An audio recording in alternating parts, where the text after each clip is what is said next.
Roxanne, do you have any liquids in front of you this morning, or are you liquid free? I'm liquid free. Are you still drunk from your outing from last night? No, I did not drink last night. You did not? No, I did drive. So I get an email from Roxanne, and I guess it was sort of an indication, this is going to be my one and only prep email, and it's coming in early. It's coming in hot. It's coming in early. Coming in hot, kind of like the FedEx MD-11 I just saw come over the Howard Franklin Bridge a little while ago. Yeah. So you sent me an early email that you were going out to dinner last night. Yes. And, God, I wish I was able to go out to dinner on school nights and just party it up and not get home till like 11 o'clock at night. And You act like I do this all the time. And you act like you can't. Yeah. Well, yeah. Good point. Well, I can, but it wouldn't be prudent, and I wouldn't get stuff done, and I wouldn't get the show all prepped. You got to live a little, man. I think you just kind of shelter your life to limit your experiences. I'm getting close to that, trust me. So, dinner any day of the week. All right, so Roxanne, you're not going to spill anything and nearly knock us off the air. No, I was very clumsy yesterday. Now, did anyone talk to the engineering department? Yes. Because absolutely, coffee went down into the control console. It did not. How do you know it did not? Because I was right over there. It stopped. I could see the pool stop right there. Right before it got there, and then you know what I did? Like there was a magical force field? No, maybe it's tilted that way. Maybe it's like slanted a little, like just slightly, because you know why? I know it didn't, because I shoved papers in there to see if the papers had any coffee residue, and they came out clean. Do you want to hear something awful? By the way, did I welcome everyone? Welcome to the MJ Morning Show. My name is MJ. If this is your first time, I'm leading this bunch of folks in here. I got Fester. I got Froggy. Froggy, you haven't said a word this morning. Is that what you call what you do? Let me guess. You're working on shelving orders right now. Okay. He will be soon. Well, very shortly. No, Froggy, you haven't said a word yet. I haven't been able to. You guys are yip-yapping at each other. What am I supposed to do, scream over you? Hey, no one's yip-yapping. Hey, so Roxanne, if you missed it yesterday morning, I listened, by the way, back to the podcast. Mm-hmm. I listened to the opening segment, and it was chaos. It was absolute mother. It was chaos. All right. It sounded like it felt. Yes. It felt like chaos in here. It was chaos in here. Yes. So it did actually sound like chaos. And if you missed it, when you get a chance, maybe this weekend, go back and listen to the September 1 podcast. If you just go to mjmorningshow.com and click on podcasts, they're all there. And as far as MJ TV, I don't think you can go there because our camera system was all frigged up yesterday as well. So when did our video podcast begin yesterday, Andrew? What time? What point in the show? It was the second segment. Right. So we missed all the chaos in the opening segment. Right. Okay. All right. So you want to hear something crazy? Roxanne spills a standard white styrofoam cup. And what does that hold? 8 ounces? No, a little bit, like maybe 10 ounces. No. I don't think, you know what? Everybody's wrong about everything because, number one, I measure those little cups, and if you fill them to the top where it's pouring into your hand, that's 8 ounces right there. There you go. So if you pour a normal cup, it's more like 6 ounces. Right. So, but the capacity of that little styrofoam dart cup is about 8 ounces. Yes. All right. That's what I thought. So Roxanne knocks over the cup, and you're claiming that there was still half left in the cup? Yeah, because I'm very quick. So I hit it, and then I pulled it back out. All right, now that's bizarre because it looked like 2 gallons spilled. That we always talk about that at home. Like you can spill the tiniest bit of water, and it looks like a puddle. Like a really deep. Okay, how about a thimble? How about a thimbleful? If you spilled a thimbleful, it would look like it could fill a swimming pool. All right, here's something that happened, and I'm building up to this. Roxanne spills the coffee yesterday. When I was working in, this is awful. When I was working in Virginia Beach, so this was late 80s. This is before I went to Los Angeles in 89. This was probably late 88 or early 89.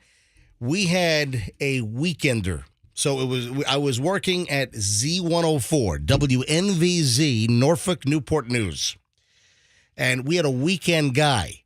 And he had, at that time, whatever the biggest big gulp was. It was a 7-Eleven big gulp. And it was Dr. Pepper. I believe. It was Delicious. This guy spilled. It was right in front of the control console. This guy knocked an entire in like 1989. I don't know what the biggest cup that 7-Eleven had for the big gulp, but it had to be at least 32 ounces.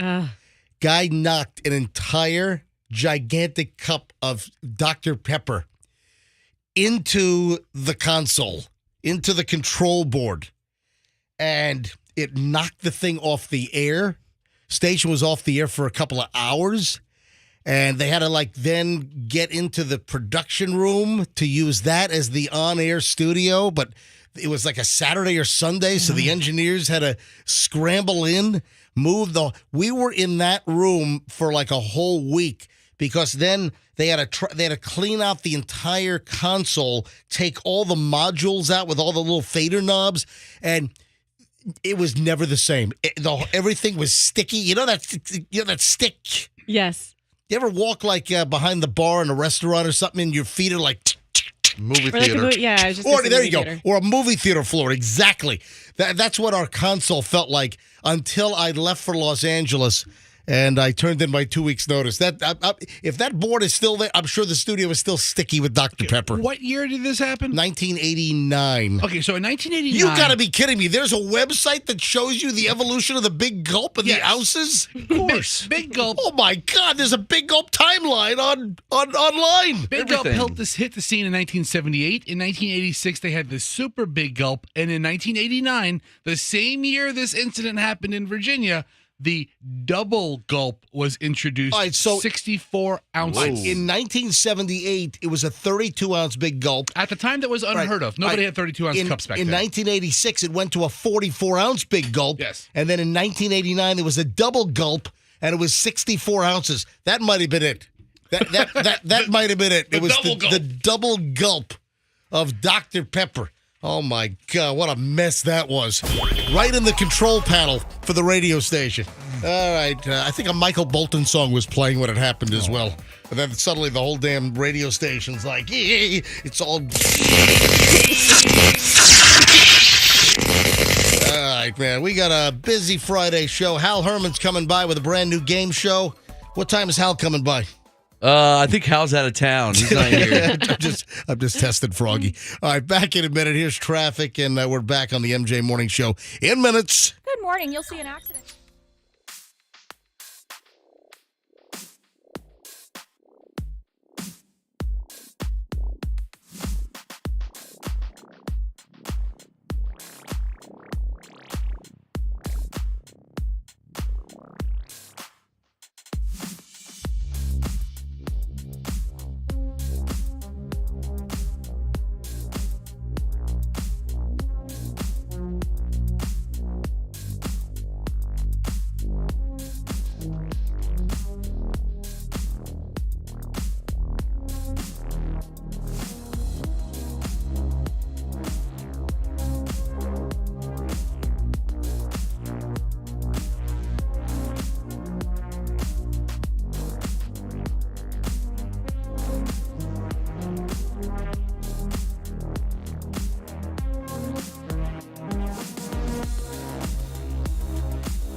6:19. Also, I got to deal with the Tom Brady drama this morning. There's a whole bunch of this. Kind of broke in the New York Post yesterday, and I'm waiting to see as the thing kind of filters through, how much of the Tom Brady story is real, if there's even a chance at any confirmation.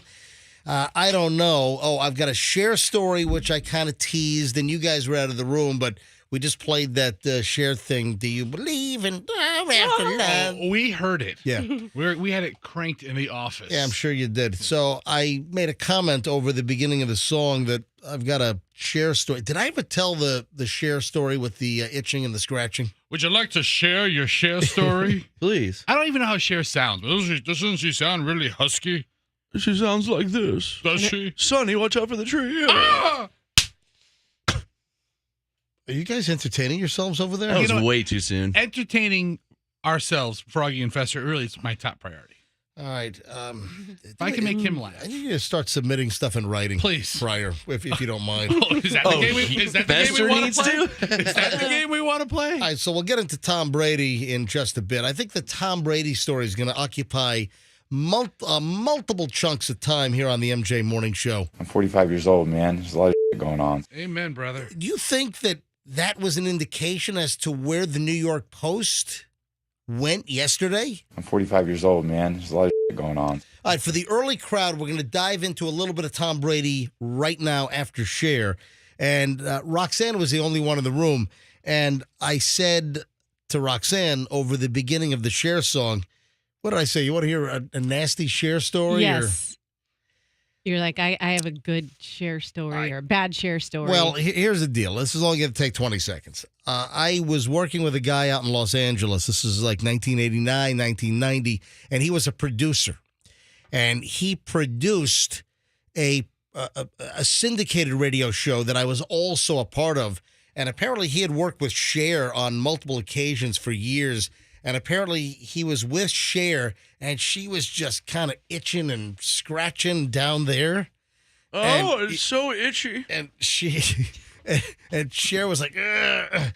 And I don't want to say the word, but she was something to the effect, oh, man, my blank are on fire today. Oh. I mean, was it a joke? I don't think so. But Cher indicated that she had an issue there and sharing a little too much. That it was on fire down there. She's just reveling in her rock starness, huh? Oh, Yep. well, I don't know if that's if I went into further detail, I don't know how appetizing it would be for people enjoying, let's say, some scrambled eggs and toast right now. And with is that why she had her cheeks cut out so she could get itching easily? Well, first, that costume she wore, the outfit she wore in the song on the military, what are those called? It was a battleship. Yeah. Like a ship. Yeah. Is it that tough for you guys to come up with a ship? What is it called? A big gray Navy boat? Don't they have a specific name? Like a battleship? Yes, battleships, destroyers, aircraft carriers. Aircraft carriers, that's what I was thinking. You've got all, my God, what am I working with here? I have an idea for a video. I want my butt cheeks to hang out on an aircraft carrier. Do you guys even know, because I don't want to say it, but do you guys even know what... Now, I know what it is because the guy told me specifically what Cher allegedly said, and he claims that Cher said it directly to him. So technically, I guess it would be hearsay, but he experienced it according to him. Now, do you know, by any chance, what she was referring to as far as it allegedly being on fire? I have several answers, and every one of them is inappropriate. I'll tell you what, write them down. Write them down, and I'll give you... Hurry up, though, because I got to get into the early Tom Brady edition here. And what the hell is allegedly going on between Tom Brady and Giselle? And apparently Giselle has left. All right, what do you have? This girl? Is on fire. Oh, God. That's so good. Oh, my God, Roxanne. At least she submitted it first in writing. Yeah, this girl is on fire. Well, do you know what was on fire? Why it was on fire? I have the why on my sheet. I think I know why. I don't want to see. I don't want to have it in camera view. Well, yeah, the camera. No, stop! Don't know. put it in camera view. Listen. Yes, one of those is correct. Top one or bottom one? Let me see. Was Fester seen on camera? You sure? That's got to be the bottom one. It was the top one. Let me see. Yes, it was Oh my the top one. Yes. Oh, sorry. And I read a report. She volunteered that allegedly. Maybe she's looking for an endorsement deal of some kind. Allegedly. So To be a pharmaceutical spokeswoman. yeah, who knows? And Froggy, I didn't see you. Did you write anything down, or are you all just camped out over there with your feet up on the counter? I guessed crotch crickets. That was the wrong answer. All right, what the hell is going on with this Tom Brady matter? The New York Post hit with an exclusive yesterday afternoon headline: Trouble in Paradise, Tom Brady and Gisele Bündchen in epic fight. Is this by any chance what Tom Brady was alluding to when he said, I'm 45 years old, man. There's a lot of shit going on. What's happening with the Bradys? well, there's trouble in Tom Brady and Gisele Bündchen's paradise, multiple sources told Page 6, New York Post. The model has left their family compound in Tampa, Florida for Costa Rica following a series of heated arguments over Brady's shock decision to unretire from the NFL, which he has remained behind for team training. Usually it's the guy who flees to Costa Rica. Tom and Gisele are in a fight right now, a source told Page 6, adding that this has happened before the couple, or before with the couple, but they have always reunited in the past. Oh, drama queens. So the word here is that they've had fights and that they've walked away from each other or maybe even left town, but they've always reunited. The news comes after the Buccaneers quarterback, 45, missed 11 days of training in August. When quizzed about his disappearance, he said, it's all personal. Everyone's got different situations they're dealing with. We all have unique challenges in our life. And then he said, I'm 45 years old. There's a lot of bleep going on. I'm 45 years old, man. There's a lot of shit going on. Yeah, and the way he says it with this story coming out doesn't exactly sound like he's excited about any of the bleep he has going on. A rep for both Brady and Gisele Bündchen, who share children, Benjamin, 14, Vivian, 9, plus Jack, the athlete's 15-year-old son with ex-Bridget Moynihan, declined to comment. A second source said there's been trouble in the marriage over his decision to unretire. Gisele has always been the one with the kids. They had agreed that he would retire to focus on the family. Then he changed his mind. What do you mean when he retires, he's going to work and announce games? Yeah. He's going to be busy as hell. Added an insider, they have a fiery relationship. Gisele is a bit hot-headed. Oh, God. She has that Brazilian heat. Hope it's not like Cher's. No, I imagine her Brazilian heat is completely different than Cher's. Anyway, so there's a little more to the story. We'll get into this later on. Maybe, see if we can, call over to $1 and see if we can maybe get somebody on the phone to comment. Froggy made Sure. a great point, because if he starts commentating games, I mean, that's a rigorous schedule. Well, but you know what? Not as rigorous as being a player. He's not getting his head knocked in. Certainly there's going to be travel to go to certain cities, but you might have 2 days a week where you're going to be on the road and traveling. It's not going to be like you're practicing all week and then having to play the game or then travel to a game. So with Tom Brady doing color commentary with the Fox deal worth, $375 million after he retires, that's not going to be as rigorous or as grueling as being a quarterback for a team. Right, physically, but he's still going to have No, I'm talking about actually time away from the family. It's not going to be as rigorous or grueling. Yeah. He's going to have a private jet. I'm sure that's in the deal. He's going to be taken. He's not going to have to wait at airports and crap like that. That's going to expedite things.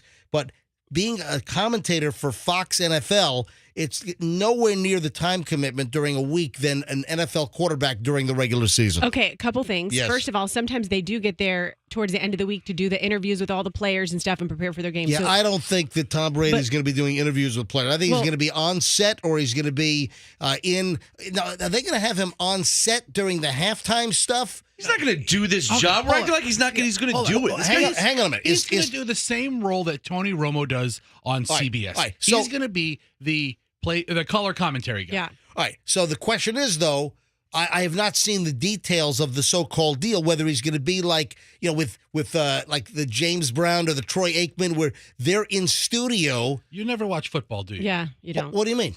He should say boom. Yeah, Troy Aikman doesn't do a studio show. Well, who does the studio show? He's in the booth. All right, He's going to be calling the game. I'm talking about the studio Yeah. guys. If you don't watch enough football, then maybe you don't know how much prep they do either. I'm just saying that Tom Brady is going to have to do a whole lot less work when he's doing a Fox commentary deal than he's doing as an NFL quarterback during the regular season. You are correct, but let's just say But this. what I don't know is he going to be on the road, going to the stadiums to be in the booth calling games, or are they going to use him on set, like where you have like Howie Long and you've got Terry Bradshaw? There you All right, go. There's there your we studio go. All right. guys. So is he going to be one of the studio guys on Fox, or is he going to be on the road during the most important games of the week? One of the more strategic, subtle strategies Fox has been using is they've been running all decisions by me lately. And they said, as far as I know now, Tom will be calling the game. He's going to be the color commentary guy. All right, we'll see. So All right. Giselle is probably like, I'm mad because I thought you were going to be home on the weekends, and now you're gone again on the weekends next year. You'll be. Well, we're not talking about that. We're talking about whatever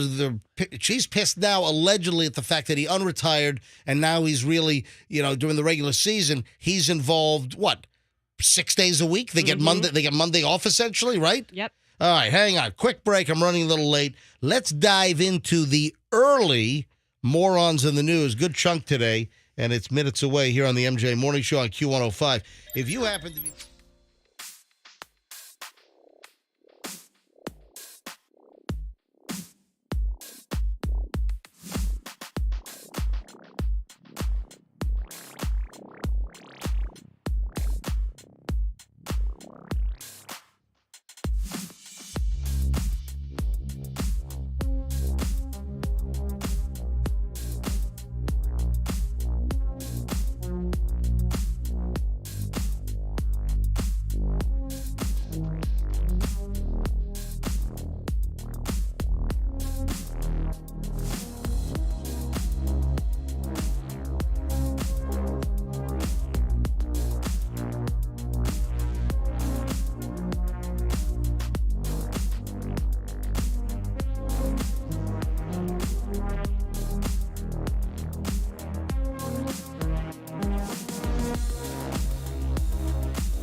the MJ Morning Show on Q105, and time for the early Morons in the News. You know what that little intro music's from? You know, for Morons in the News now, as we come right back after that break with the Morons, I try to put up, a little interesting little rejoin music. Do you know what that was? You guys know what that is, by any chance? Does it sound familiar at all?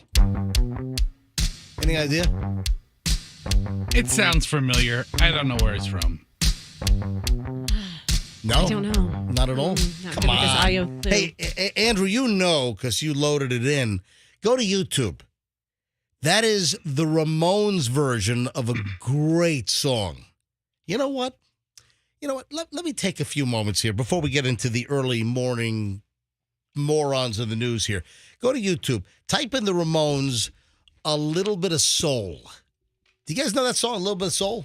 I don't know any Ramones songs. Well, it's a remake. The Ramones remade. So go ahead and just click on that. Click on the top thing. There might be an ad. You might have to scroll through. Yeah. All right, 4, 3. I don't care 2, if it's a remake. All right. Click on that. All right, skip ad. All right, here we go. So this is the Ramones version of A Little Bit of Soul.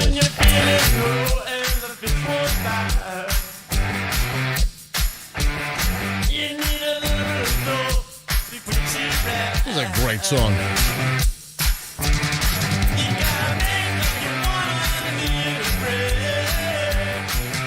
I'm a Ramones fan. Anyone else a Ramones fan? Oh, yeah, man. I couldn't tell you two things about the Ramones. They invented punk rock. Was one of them named Raymond? I mean, I have no idea. So this is A Little Bit of Soul. So I looped the front end of it. All right, so that's a remake, and a group that probably made the biggest splash was called Music Explosion. And Tom Petty. Oh man, Tom Petty, rest in peace, one of my faves of all time. Type in Tom Petty, Little Bit of Soul, because Tom Petty, they used to do a cover version of that on tour every once in a while, and it was phenomenal. I think Tom Petty must have loved that song, A Little Bit of Soul. And it was, all right, Tom Petty, A Little Bit of Soul live. All right, click on that. And I don't know what year this was or if the video will tell you what it is. But, a little bit of video flutter noise. So, I'm going to fast forward in a little bit. Hang on a minute. But the Tom Petty live version is fantastic. All right, here we go. All right, so here's Tom Petty and the Heartbreakers, A Little Bit of Soul. Live in concert.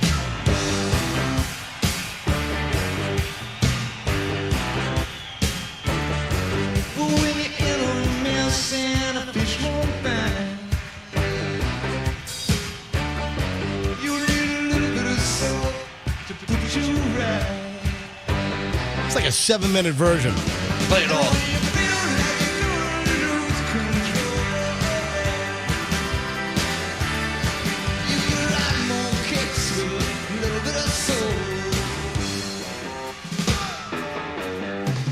Good version, anyway. Tom Petty. Man, why'd you have to die, Tom? All right. We can't do that every time we play an artist who passed away. What? What? You were asking Prince the other day, why'd you have to die, Prince? Well, because I love Prince also. Why'd you have to die, Tom? I love Prince. I love Tom Petty. Michelle and I were at Forest Hills.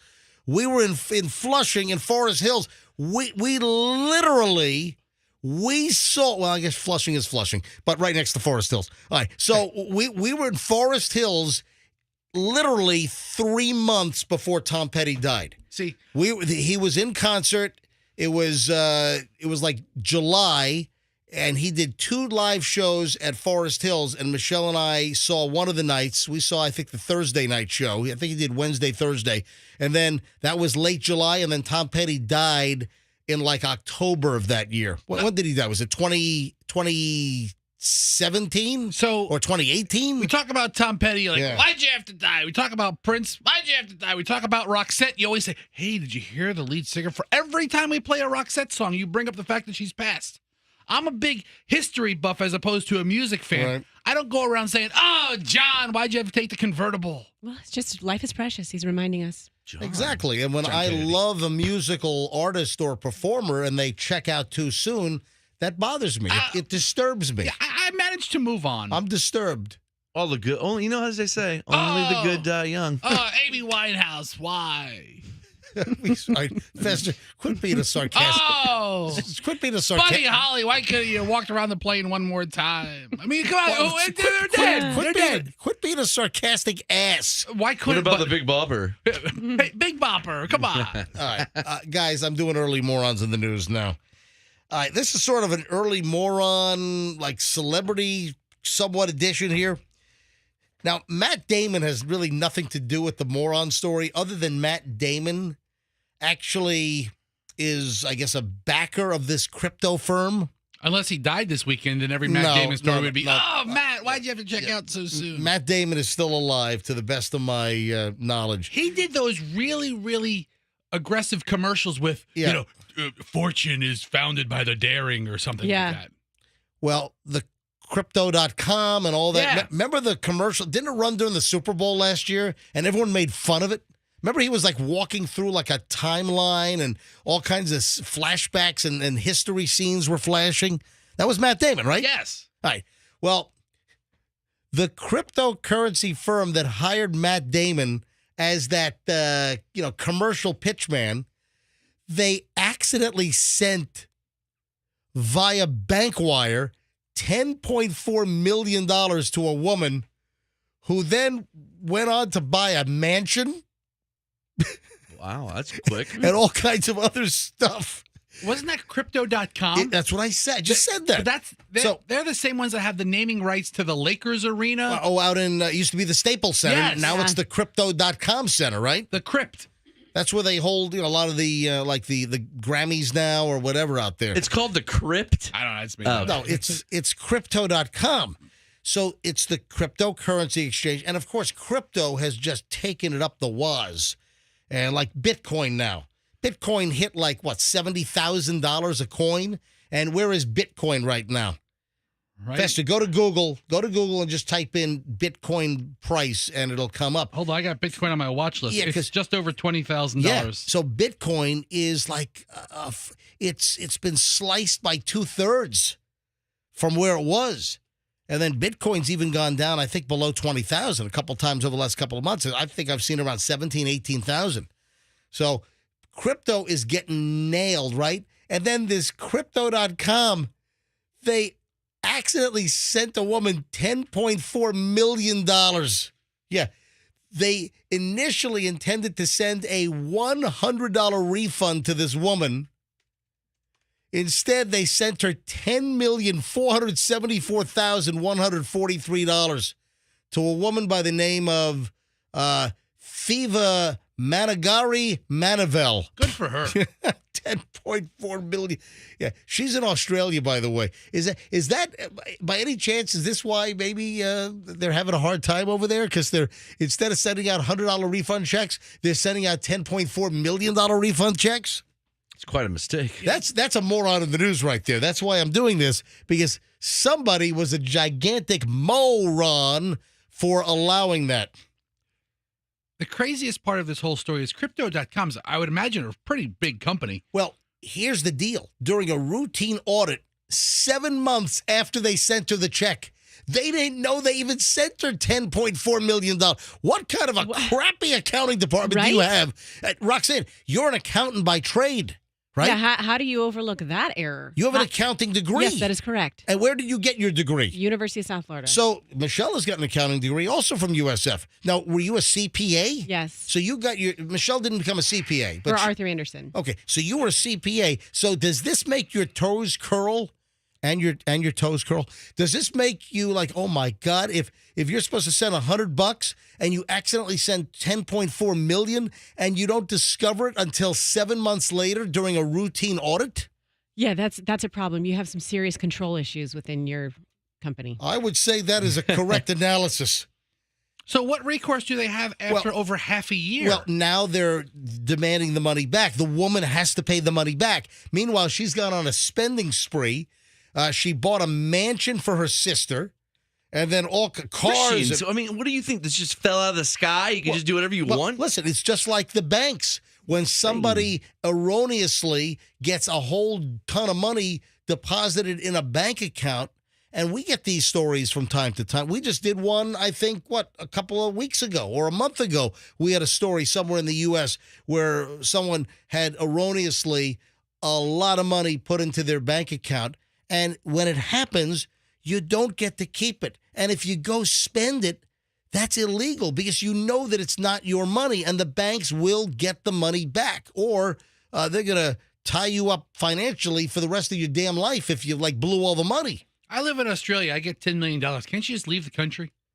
Can't you just yeah, that's going to work. Yeah, I'm going to go to New Zealand. I'm out of here, mate. Move to Auckland. I'm going to move into a cave with some Aborigines or something.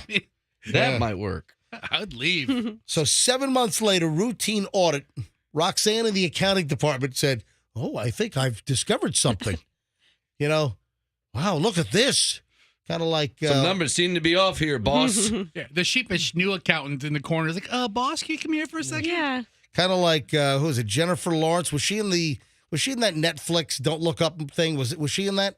I don't know. Was that Jennifer Lawrence in that thing? It may Was have been. she discovered the asteroid, right? Yeah, with Leo. Yeah, well, and a bunch of A celebrities. bunch of stars were in that. Was it Jennifer? Yeah, Jennifer Lawrence was the young woman that discovered the comet that was going to hit Earth. Sure. And I finally saw that. I refuse to watch it. I saw it. I've got some thoughts about that. Hang on to that for a second. All right, so this woman has to give back the $10.4 million. But can you believe they did not realize this unbelievable error until 7 months later, according to the Supreme Court judge in Australia that delivered the ruling? But she has to pay it back. They figured it out on the tested balances. That's an audit term. Is that an audit term? Thank you so much for some official audit terminology here. That's a new segment. Yeah. Roxanne dropping accounting terms. Yeah. And this is nuts. Yeah, I guess they split some of the money up between other people as well, including her daughter and sister. I mean, what a mess. What if she would have donated it all to charity? So crypto sued this woman and the others that received the money, and they got to pay it back. Last Friday, the company won a court ruling ordering the defendants to repay all the money, cover all of the legal expenses that Crypto.com incurred, plus 10% interest. Oh, my God. Anyway, yeah. Might want to check the accounting department. Maybe you need a little do-over in your accounting firm when they make that kind of mistake. What if she just flew to Vegas and lost it all? Hey, speaking of money, I want to talk about money and investing here, but I have some words on that whole Don't Look Up thing, that Netflix. Oh, yeah. Because Michelle wouldn't watch it. So I watched it when she was out of town with Julian on the college tour. I have something I want to say about that. I don't think I brought it up yet. All right, and then we'll continue with, I think we got more morons we'll get to in a bit on a loaded, busy Friday here on the MJ Morning Show. But speaking of money, let's talk about your...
early Morons of the News continue here on the MJ broadcast.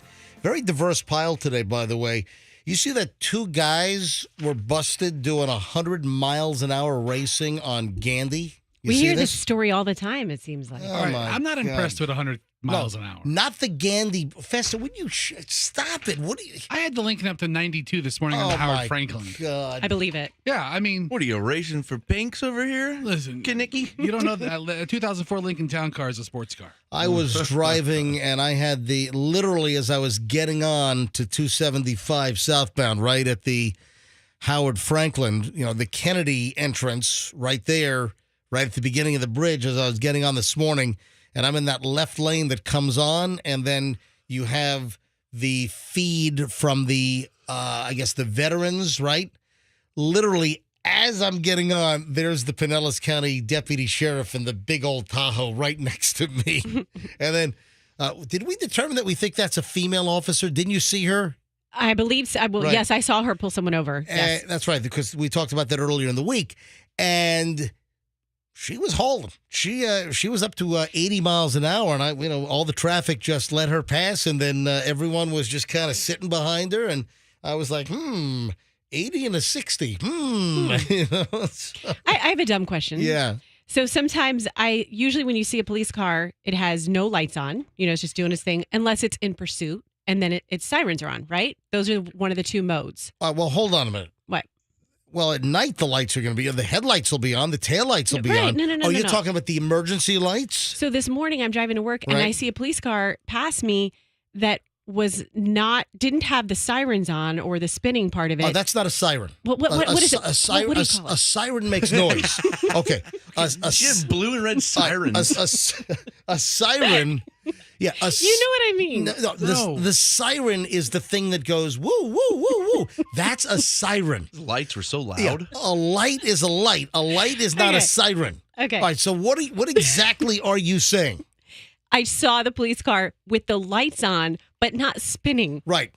What does that mean? Well, I'll tell you what that means. In Hillsborough County, the Hillsborough County Sheriff's Office, they are doing like a little pilot program where some of their vehicles have the light bar illuminated but not flashing. So the LEDs are not flashing. They're just illuminated to increase the awareness of police presence. I've seen that a lot lately. Yeah. So you'll notice it with the Hillsborough County Sheriff's Office that some of the vehicles will ride around with their lights on, so the light bar just illuminated, maybe some blue and red, but not the LEDs strobing and flashing.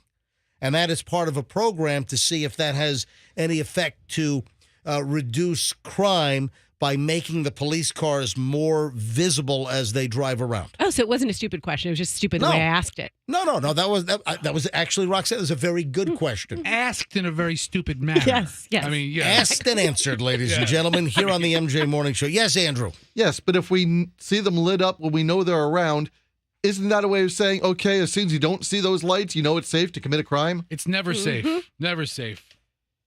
Just a little increase in presence. Take it from me. With my many petty crimes. It's never safe. Dude, So many petty. do you want to be a gangster? No. He really wants if to. I wanted to be a gangster, I'd be doing like big crimes. I'd be like knocking over planes at the airport or something.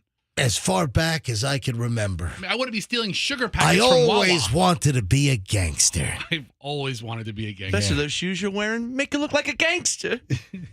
Actually, they wish. sort of do. I want you to get that Goodfellas collar. You know those? Oh, yeah. You know those collars where Points? the pointed collars that they used to, the gangsters wore back in the 70s? Boy, those gangsters So- knew how to dress. Anyway, so we got these morons, not on the Gandy Bridge, though. So 2 Tampa dudes were arrested for racing down Gandy Boulevard at speeds nearly twice the limit, according to the Pinellas County Sheriff's Office. 25-year-old Sebastian Moya Malaver and 44-year-old Horade Jackson, both of Tampa, were clocked doing 100 miles an hour in a 50. Jeez. Yeah, according to documents, one was behind the wheel of a gray Ford Mustang and the other was driving a gray Porsche. Let's race. And they called it a speed contest. Come on. A speed contest.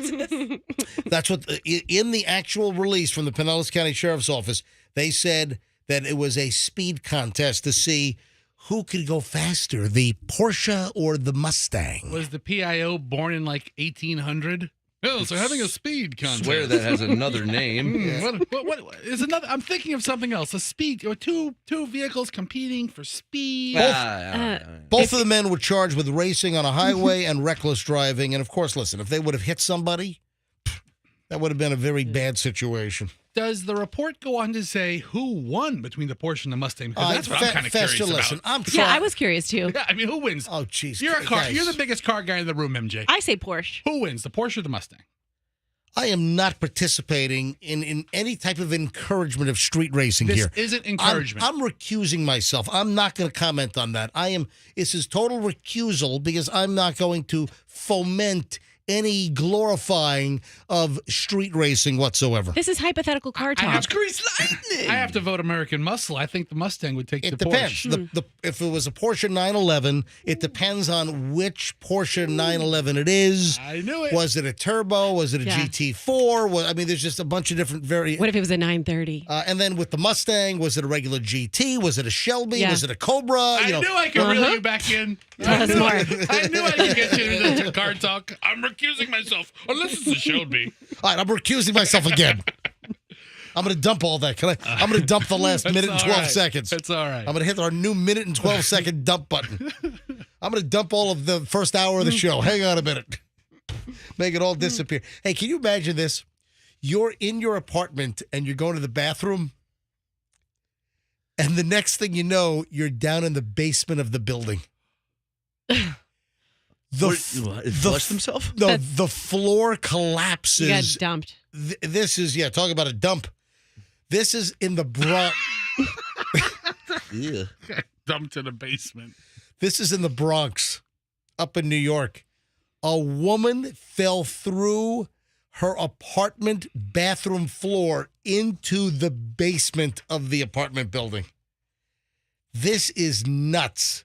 The victim, who lives on a first floor apartment with her husband, she plummeted after a section of the concrete floor in her bathroom gave way. This is a 6-story brick building. And according to the report, her condition was not immediately known. She went through the bathroom floor all the way down to the basement. Like a cartoon. Oh, you know what? Yeah. I hate to make light of this, but it's like something out of a cartoon. Can you imagine you're just doing a number 1 or number 2 and you're in your bathroom and the whole floor gives way and bam, you suddenly find yourself down in the basement? I mean, did she fall on the toilet the whole way down? I don't have those details. I don't know if she hurt. I don't know if she was thrown at the time. But there was a 2 by 4 foot hole in the bathroom floor. And then city officials up in New York, they posted a notice that everyone had to vacate the whole building because they didn't know if the whole building had structural problems. But that is nuts. Man, all I wanted to do was pee. That's it. Sounds like they had a leak Well, somewhere. Some kind of. Oh, and speaking of pee, something's going on in Southwest Florida. So typically, Southwest Florida is south of us. Typically, when you talk about Southwest Florida, that's really Fort Myers and Naples. Somebody's ripping off porta potties. Okay. Porta potties are disappearing all over Southwest Florida. And it's not one, it's not two. There are multiple porta potties that are being taken from construction projects. And no one knows why. But people are like loading up these porta potties and taking them. And I would imagine that they're not easy to hide. No. What do you do with a porta potty that you stole? They have the logos typically of the porta potty company, and Resell them. Yeah, I mean, you put them in a semi truck and you get them into the middle of Oklahoma or something. guess what? And some of these porta potty companies, they have specific colors, so different companies sometimes order different color porta potties. Maybe it's even more nefarious. They're trying to collect DNA to clone people. Okay, That's a very tedious way to go about it. You can just pull straws out of trash. There are some stories where some of the porta potties are taken and then they're found dumped elsewhere. But there are other stories where the porta potties are just poof, disappearing. So thought it was a very interesting story about, hey, where are all the porta potties? I mean, like alien abduction porta potty edition. How much does a porta potty cost? I mean, did you have any? Does the Yeah, story? that's a good question. Yeah, I mean, a new one. it's all plastic, right? Yeah, but it's kind of molded. I gotta say that a porta potty probably runs $500 a piece. $800.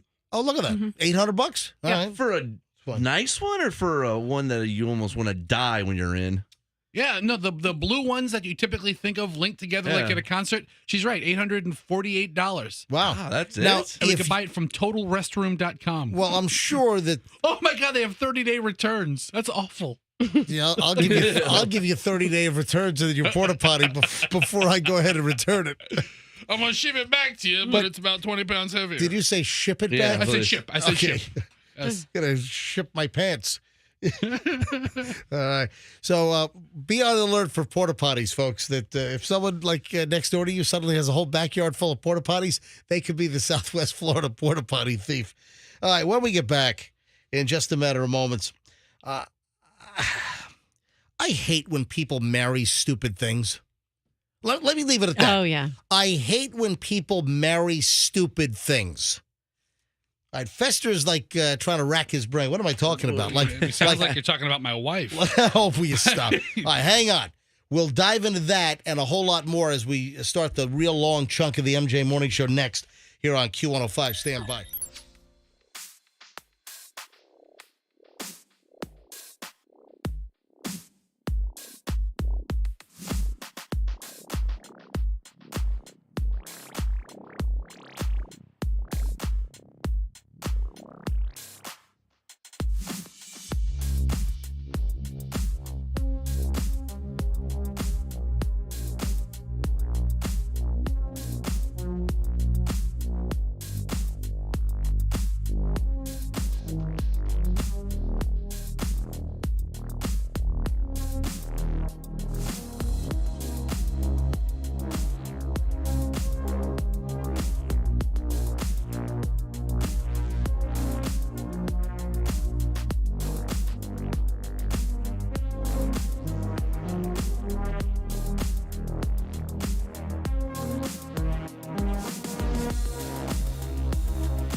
Bunch of like celebrity weirdness today. You got the Tom Brady story, which developed yesterday. Was it afternoon? I think that's when I first saw it. The New York Post with this exclusive on Tom Brady and Gisele Bündchen having some big fight, and Gisele Bündchen left Tom to go to like. Did I say Cabo? Was it or Costa Rica? I'm sorry, Costa Rica, Costa Rica. I'm going surfing.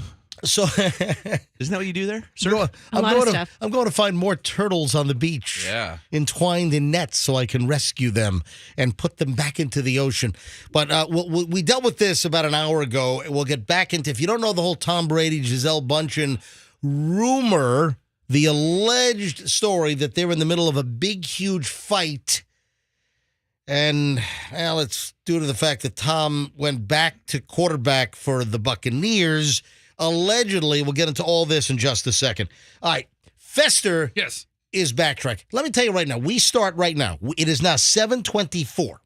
So a minute ago at 7:23, we began the long chunk of the MJ Morning Show. Every day, Monday through Friday, when we're on the air, at about this time, we start 1 hour and 20 minutes of nonstop content. We don't break. We don't stop. We go nonstop. So I can't even begin to scratch the surface of everything that we have coming up. So you just got to listen to the whole damn thing. All right, a moment ago, I teased an item and I said, man, I hate these stories when people marry dumb things. And then Fester said, oh, like my wife? Yes. My wife married a very dumb thing. Okay, so good answer. Now it sounds like you're backtracking because when you originally said it, I said, oh, you mean like my wife? Verbatim. I said, oh, you mean like my wife? Yes. Saying he's the dumb thing. I'm the dumb well, thing. that's not the way I heard it. Because you are the dumb thing in your marriage. When I first heard you say, man, I hate when people marry dumb things, and you said, oh, like my wife, the way you said it, it almost sounded like you were insinuating that you married a dumb thing being your wife. Oh, no. She's the one that married the dumb thing. She's the... And you're Roxanne, sounds like a bit of a backtracker to me. What do you think? I think that you're doing some good PR spinning right about now. Absolutely not. The reason why I'm bringing this up is there was a story that I saw a couple of days ago, and, these are publicity stunts. So let me clarify. When I said I hate when people marry dumb things, this has happened in the past. Like, off the top of my head, I can't remember anything specifically, but I know that I've seen these. You've heard about this, where somebody will marry an inanimate object, and it's typically some kind of a promo stunt for a product, or you know what I'm talking about? Yeah, I remember reading a story. Usually they're in other countries. I remember reading a story about a woman who married a tree. No, that's I'm talking about a product. I've seen this before. Like I'm talking about a publicity stunt, like an advertising campaign. There have been several of these over the years that I know that we've seen and probably talked about, but I'm not talking about somebody marrying a tree or a tree wouldn't be a dumb thing to marry at all, Roxanne. A goat. No, but what about a doll? I have seen those in the past as well. But what else could you be talking about? Marrying a goat wouldn't be dumb at all, would it, MJ? Especially a very generous lover of a goat. Let me reveal what I'm talking about. A fan is going to marry a can of hard Mountain Dew in a Las Vegas ceremony. Ugh, gross. Hard Mountain Dew? Yeah, clearly this is just a big old publicity stunt. I do. Get it? That's why. I-D-E-W. Yeah, I do. I almost don't even want to bring this up because they're banking on people like, well, we're schmucks for talking about it. But this woman is going to marry a can of alcoholic hard Mountain Dew. So are these already on the market, or is this part of the publicity to try to launch the product? I don't know. I feel like I've seen these cans before. I don't drink regular Mountain Dew. I mean, not that I dislike it. It's just I don't drink a lot of soda. I love Mountain Dew. Well, thank you. From Appalachia. I don't have no teeth, but I damn love it. Like I said, from Appalachia. Yeah. Well, that's the thing up there. Yeah. You get the parents are giving kids Mountain Dew instead of baby bottles with milk, and they're getting Mountain Dew mouth. That's what it's called. It's called. You got meth mouth and you got Mountain Dew mouth. They just pour it in their cereal. Oh, damn right they do. Ugh. They love it. I think 92% of sales for Mountain Dew are in Appalachia. Damn right. All right. So Mountain Dew announced that it was going to introduce this alcohol infused Mountain Dew. They announced this earlier in the year, and now I guess they're getting ready to launch it. And they're looking for super fans that want to fall in love with hard Mountain Dew. So a fan will marry a can of Mountain Dew, the new alcohol hard Mountain Dew, in a Las Vegas ceremony. The lucky winner will be flown to Vegas for a wedding at the Little Vegas Chapel. The fan and their new aluminum spouse will stay 2 nights at an epic Vegas suite. You want to be careful when you're having your wedding night with an aluminum can. And the wedding reception will be held at one of Las Vegas's hottest clubs. What, the Spearmint Rhino? All right, so it's called the Hard Do, I Do promotion. How dumb. Hard Do, I Do. And have they picked the person yet? Because there's a website, Hard Do. No, I think you have to enter. I would love to see some of the entries. So someone's going to marry a can of Mountain Dew. So you go to the website, harddoido.com.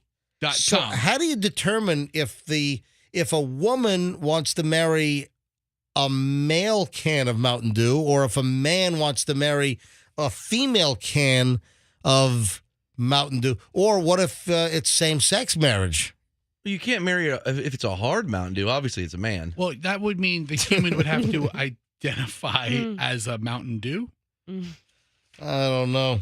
This is really dumb. This is a dumbass promotion. I'm telling you that right now. This is really a stretch. I'm sorry, Mountain Dew, but that's why I said it's a dumb thing. Unless the winner looks like Mama June straight out of like Appalachia, like you said. On the submission form, it says answer honestly, sincerely, and most importantly, awesomely. And it has a questionnaire, or you put all your information. Name, address, phone number, zip code, the courting. How did you know that Hard Mountain Dew is one for you? Share a few details about your love story. Tell us why you're the one for Hard Mountain Dew. What makes you our one true love, blah, blah. There's all kinds of... This contest is for lunatics. I confirm that I'm 21 years of age or older. I certify that I would be available to travel to Las Vegas from 10/4/22 to 10/6/22. That's when the wedding is. That's October. So I'm sorry. This is kind of dumb. Marrying a can of Mountain Dew. But hey, we're talking about it. And now more people know that Mountain Dew's got hard alcoholic Mountain Dew out now. It'd be funny if the can like gets arrested the night before the wedding. It's in a big can fight. At your bachelor party, you're drinking like Diet Coke. Or hold on a minute. No. What if the Hard Mountain Dew picks up a Vegas hooker and gets busted in like a sting operation just before the wedding? What if that happens? That would be awesome. And then it's all on an episode of Cops. I love Hard Mountain Dew. Yeah. I'm never leaving her. I don't know if this is real. I'm moving on now. So segue, next item. I don't know if this is real. A Doordash driver en route to delivering a customer's order of wings from Wingstop eats the entire order. He couldn't stop. And then drops the box of wings off, and it's just bones. Why would he do that? I don't, because then they that was our idea, though. Remember, send Fester out as an Uber Eats, and he eats everything and then drops off the plates? Remember, we talked about that. Yeah. When I saw this story, I'm like, wait a minute. We were going to do that. Well, that's why I said, man, this story might have been on the bubble. But I'm like, no. We got to talk about this. Because how long ago was that? Just a couple months ago. Yeah, we had the idea of we have Fester as like an Uber Eats driver or DoorDash driver, and then just food smeared all over his face when he goes to the door. Fester brings the food to people. We were talking about having hidden cameras, right? Hidden cameras, and you got a Buck with the ambush, guerrilla video crew from the Beasley Media Group over here, and then Fester brings the food to the person's house that ordered via a delivery service, and then the food is like all eaten, and Fester's got food. Maybe he's chomping on. He walks up to the door chomping on a burger. Are you eating my burger? I don't know that I believe this story. Anything that somebody makes a TikTok out of, I instantly think is just manufactured for clicks. Well, again, when you deal with, first of all, you know how I feel about TikTok. TikTok is a Chinese spy operation, and God. don't Thanks, laugh. Fester. It is. It is so good. TikTok is a Chinese. They're collecting data on Americans. They are steering people down the rabbit hole of content. I'm not going to expand any more on it, but I think you know where I stand. I will not have a TikTok account. I typed in twerking into my TikTok, and the Chinese are doing a great job steering me down different twerking videos. Fester, you know what? You want to be sarcastic? Kudos Kudos, fine. Chinese government. All You right. guys are doing an Oh, excellent good. job. So now you're praising the commie Chinese I government. typed in twerking That's one time fantastic. into my Oh, search that's engine on super. TikTok. All right, It's so- nonstop. So this dude, he drove the order to the people's house, drops off their Wingstop order, and literally this guy has gnawed all of the meat off the bones. They get a box full of bones. Some of their fries were eaten as well. But then the guy leaves a note. The guy leaves allegedly, and again, you got to filter through this. Is this real, or is it someone just trying to get social media views and clicks? And I mean, the guy leaves a note. Yeah. What did the note say? the note said, you ready for this? Mm-hmm. The note read, "I'm sorry I ate Cho food." All right. So it's "I'm sorry I, the number 8, Cho, CHO, food. I'm broke and hungry. Consider it like you're paying it forward, the number 4, then WARD. I'm quitting this lame ass job, the letter N, the letter E, way. I'm quitting this lame ass job anyway. Be blessed. And then it's signed your Doordash guy. He must say that every time he steals the food just so they don't have to follow up. He's quit anyway. I don't have to call. Every time I'm broke, I quit a job. For real. Yeah. Yeah, it doesn't make much sense. And if you're broke, don't you? Yeah, you need the money. So that doesn't make much sense. But anyway, this is floating around on social media. But yeah, again, you got to filter what's out there. I'm guessing that 80% of the crap that's out there, it's not real organic stuff. That it's just manufactured and it's staged. All right, so here's how you know it's fake. All right, how do I know it's fake? So this guy obviously ate the chicken wings. Yep. In a hurry. Yep. He did a very good job of eating the chicken wings. He got every little piece of meat off those wings. And anybody knows if you eat chicken wings in a hurry, you leave a reasonable amount of chicken on the wings. So you're saying there's chicken residue? Yes. Okay. This guy cleaned the wings perfectly. This is all put on. Let me ask you another question here. I'm moving on. I've enough He time was on that. hungry, Fester. I'm moving along. If you're having a wedding, this has nothing to do with the Mountain Dew, promotional racket going on. If you have a wedding, would you consider it an honor or a distraction if a celebrity crashed your wedding? Now, we've talked about this in the past.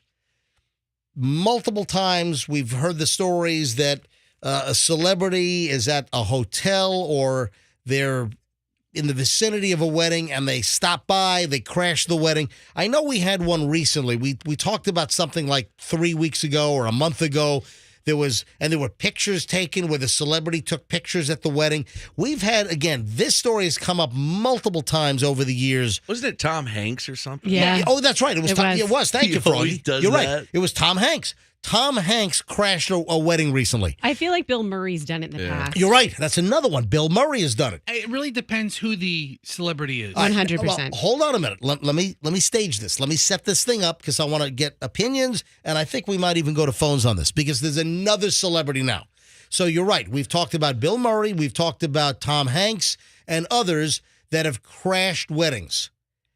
My question is it an intrusion? Is it a celebrity that's just a little too full of themselves? Oh, they're going to be really happy when I crash this wedding. The reason why I bring this up is the latest wedding crashing happened with Keanu Reeves. You know what? I'm good with that. Yeah. They invited him. There's a brand new story.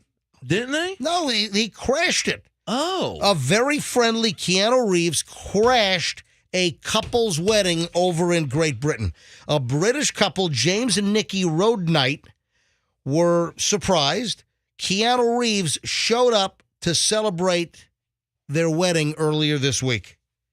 The groom saw Keanu Reeves, 57, hanging out at the bar at the Fawsley Hotel Hall and Spa, and I guess he popped on in.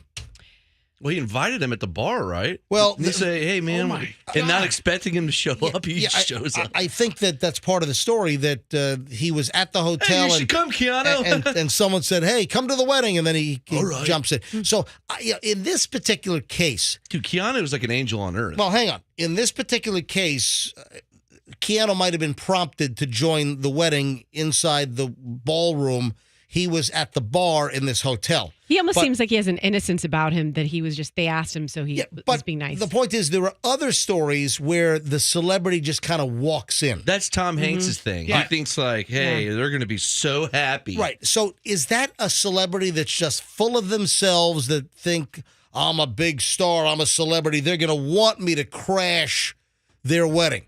So I thought maybe I would ask you guys, and then maybe we'll go to phones on this and ask the question of our listeners, would you want a celebrity to crash your wedding? And I think also it would depend on who the celebrity would be. Maybe that's another question we ask.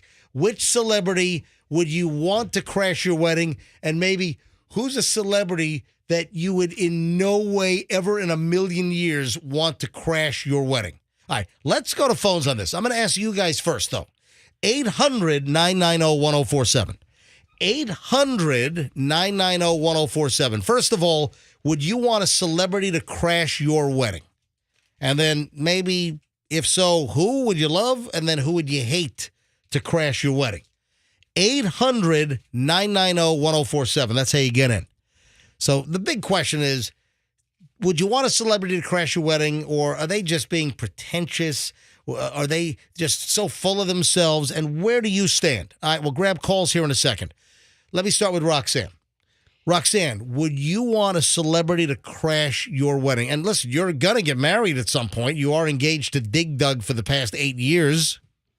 So I would, first of all, a celebrity at a wedding is always a distraction. I agree with And that. I have a takes feeling away there's going to from be the- one at yours. Well, that's the point. Does the celebrity take away from the special Yes, day? I've seen it happen. And even Yes. if you have a celebrity that is invited to your wedding, for instance, I got to believe when you finally get married to Doug, if you guys just don't like elope and just run away, get married, then that might be different. But if you actually have a ceremony and you have a big affair and a big banquet or whatever, then of course, Derek Jeter, your fiance, Dig Dug's best friend, is going to be there. So will Derek Jeter take away from your special day because, he's, Yes. Derek Jeter? Yes. Yes, the answer is yes. So you don't want Derek Jeter at your wedding? No, I'm not saying Keep that. the But I'm son saying of a bitch out of your wedding. No, Is that what you're saying? No, I'm not saying that at all. I mean, You hate Derek Jeter. It's just Do you gonna feel like you're it's- competing with Derek Jeter? 100%. So sometimes do you feel like Doug is married to Derek Jeter already? This is a deeper psychological conversation than I wanted to have today, but MJ, yes. Once they introduce Oh, the wait a minute. couples- Yes? You feel like Dig Dug sometimes he's already married to Derek Jeter while you're mean- just the fiance? I mean, in a joking sort of way. Yeah. At True, the wedding, joking when way. Doug dances with Derek, nobody's going to be laughing. All They're right, gonna be like, All right, "Wow, this Fester, is celebrity at your wedding. It totally depends on who the celebrity is. I'm looking at a collection of celebrities who crashed weddings, and Tom Hanks has like 10 different pictures of Oh, yeah. weddings throughout the years.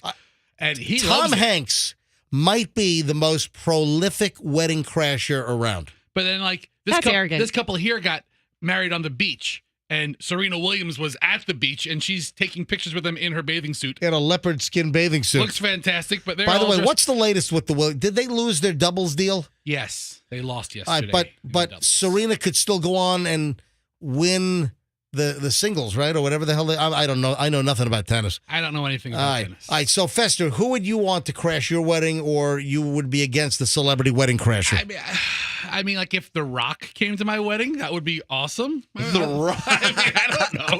I mean, if Danny DeVito came to my wedding, I would love that one. right. If somebody like Amy Schumer came to my wedding, I would instantly I hire. would drown her in the punch I bowl. would hire security on the spot. Yeah.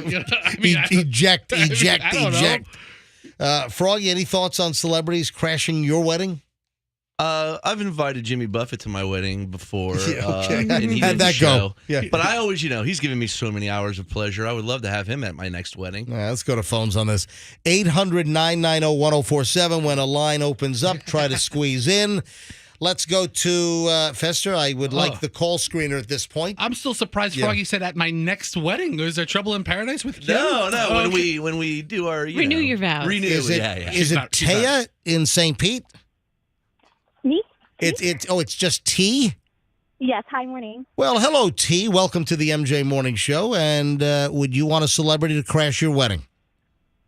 Yeah, I wouldn't mind because I think even though the day is about me and my spouse, people enjoy the party, and if somebody were to, it would make the party more memorable. I don't want the whole day about me. It's already stressful enough having a wedding and dinner and going around all the time, and it would be nice if people, someone else. All right, well, T, your phone's kind of weaving in and out here, but one quick question. What celebrity would you want to crash your wedding? I honestly don't know. Anybody would be fine as long as Don't say that. What about Jeffrey Dahmer? Well, I don't know if no, he's... oh my God. Oh, I'm sorry. I don't know if I'd put him in Jeffrey celebrity. Dahmer Well, was he's- until, huh? Hold on, you just said you didn't know who Jeffrey Dahmer was until what? Until 6th grade, and then we were making art projects, and then I made a little person dancing, and then the girl next to me, my art teacher goes, "Who are you making?" And then she's like, "Oh, I'm making Jeffrey Dahmer." And What? It's so interesting. Yep. In sixth grade? All right, T, thanks for the call. Have a good one. All right, Daniel is in Lakeland. Daniel, how do you feel about a celebrity wedding crasher? I would love for a celebrity to crash my wedding. I don't even care what celebrity. Don't say that because you might get somebody like DJ Khaled who just screams another one the whole time. What if Kanye West showed up at your wedding and started flipping tables? Yeah, you don't want, by the way, speaking of Kanye West, did you see the latest on him? We got to get into that in a minute. Kanye West admitted to a porn addiction. That he's addicted to porn. Hang on, that's new. What if he would have done that at your wedding, Daniel? All right, Daniel, go ahead. I'm sorry. That's quite all right. I'm so tired of Kanye West. All right, so Bleep your own curse word. yeah. So I don't want him at my wedding. All right, Daniel, thanks for the call. Let's grab Lena is in Tampa. Hey, Lena, welcome to the MJ Morning Show. Hi. Lena, how do you feel about celebrities crashing weddings? It depends what celebrity. Okay, we'll bite. What celebrity or celebrities would you be okay crashing your wedding? Millie Bobby Brown for sure.